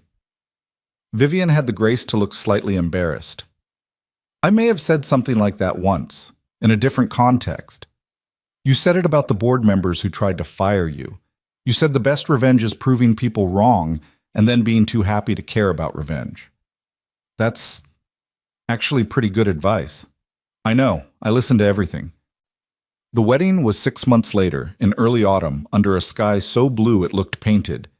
They held it outdoors, in the backyard of a country estate that one of Vivian's midnight fun companies owned. 50 guests, close friends, family members who had earned the title through love rather than blood, colleagues who had stood by them during the dark times. Emma was the flower girl, as promised. She wore a purple dress that matched her grape dream bedroom and threw petals with the enthusiasm of someone who had been practicing for months. Logan stood at the altar in a simple navy suit, watching Vivian walk toward him through the scattered flowers. She wore ivory, not white, a deliberate choice, she'd told him, because they weren't pretending to be something they weren't. They were two people with histories, with scars, with pasts that had shaped them into who they needed to be to find each other. She was radiant, not just beautiful, though she was that too. Radiant in a deeper sense, lit from within by a joy that had been hard-won and was therefore precious beyond measure. When she reached him, when she took his hands in hers, Logan felt the world narrow to just the two of them. The guests faded. The music faded. Everything faded except the woman standing before him, her eyes bright with unshed tears, her smile trembling with emotion. "I was broken when I found you," Vivian said, her vows simple and direct. "I had lost everything I thought mattered, and I didn't know who I was without it. You gave me a place to fall apart. You gave me grace when I needed it most. You showed me that strength isn't about never breaking. It's about letting someone help you put the pieces back together." She squeezed his hands. "I promise to be your partner in everything, to support your dreams and challenge your fears, to love Emma as my own, always and forever, to build a life with you that's messy and complicated and absolutely worth it, and to remember every single day that the best thing I ever did was knock on your door at midnight." Logan's throat was tight. He had written his vows on paper, but now the paper seemed inadequate. The words he'd prepared couldn't capture what he felt, so he spoke from the heart instead. "A year and a half ago, I had given up on love. I thought that part of my life was over, that I'd had my chance and lost it, and that the best I could hope for was survival. Then you showed up, soaking wet and shattered, and everything changed."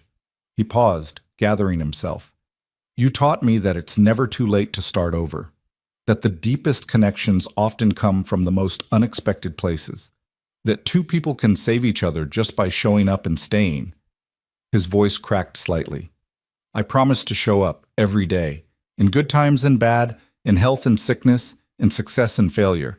I promise to love you without conditions and fight for you without hesitation. And I promise to always, always have marshmallows." Laughter rippled through the guests. Emma's voice rose above it. "Tiny marshmallows! The tiny ones are the best!" They exchanged rings. They were pronounced married. And when Logan kissed his bride, the small crowd erupted in cheers that seemed to fill the whole blue sky. The reception was everything a celebration should be. Food and dancing and speeches that alternated between heartfelt and hilarious. Karen Whitfield told the story of the board meeting that had changed everything. Maya's mom admitted she'd been wrong about Logan being too shy. Emma gave a toast that involved a complicated metaphor about marshmallows and family that made everyone cry. As the sun set and the fairy lights came on, Logan found Vivian standing alone at the edge of the dance floor, watching their guests with a soft smile. "You okay?" he asked, slipping his arm around her waist. "Better than okay." She leaned into him. "I keep waiting for something to go wrong, for the other shoe to drop. But it just doesn't. Maybe we've had enough things go wrong. Maybe the universe decided we'd earned some happiness." "That's not very scientific." "I'm a numbers guy. I don't have to be scientific about everything." She laughed, and the sound was like music, like coming home, like every good thing Logan had ever hoped for condensed into a single moment. "Dance with me?" she asked. "Always." They moved together on the dance floor, slow and close, while the music played and the stars emerged and their guests gradually drifted into smaller conversations and quiet celebrations of their own. "I need to tell you something," Vivian said quietly. "What's that?" She pulled back slightly, looking into his eyes with an expression he couldn't quite read. "I'm pregnant." The world stopped. Logan stared at her, his brain struggling to process the words. Pregnant. She was pregnant. They were going to have a baby. "I found out this morning," Vivian continued, her voice trembling slightly. I was going to wait to tell you, but I couldn't. Not today. Not when we're starting our official life together. Her eyes searched his face. Are you happy? I know we hadn't planned it, and we've only been together a year and a half, and there's so much uncertainty. He kissed her. Kissed her until she stopped talking, until her questions dissolved into certainty, until she could feel exactly how happy he was without him having to find the words. Emma's going to be a big sister, he said when they finally broke apart. She's going to be impossible about it. You know that, right? She's going to have opinions about everything. Vivian laughed through her tears. She's going to be amazing. She really is. They held each other on the dance floor, two people who had found their way through darkness into light, now facing a future brighter than either of them had dared to imagine. Around them, the party continued, music and laughter and love, the sounds of a community celebrating a union that had seemed impossible not so long ago. And in the quiet space between songs, Logan whispered into his wife's ear the words that had been building in his heart since the night she'd appeared on his doorstep, broken and desperate and beautiful. Thank you, he said, for knocking on my door, for trusting me with your broken pieces, for staying when you could have run, for choosing me, choosing us, choosing this. Vivian pulled back to look at him, her face luminous in the fairy lights. You saved me, she whispered. Logan shook his head, pulling her close again, thinking of all the nights and days that had led them here, all the choices and chances and moments of courage. No, he said softly. We saved each other. That night you didn't just knock on my door, you opened a whole new life. And as they swayed together under the stars, surrounded by the family they had built and the future they had earned, Logan Hayes knew with absolute certainty that this was exactly where he was meant to be. Not a CEO and an analyst, not a single father and a corporate refugee. Just two people who had chosen love over fear, hope over safety, each other over everything else. The midnight knock had become a lifetime. And the lifetime was only just beginning.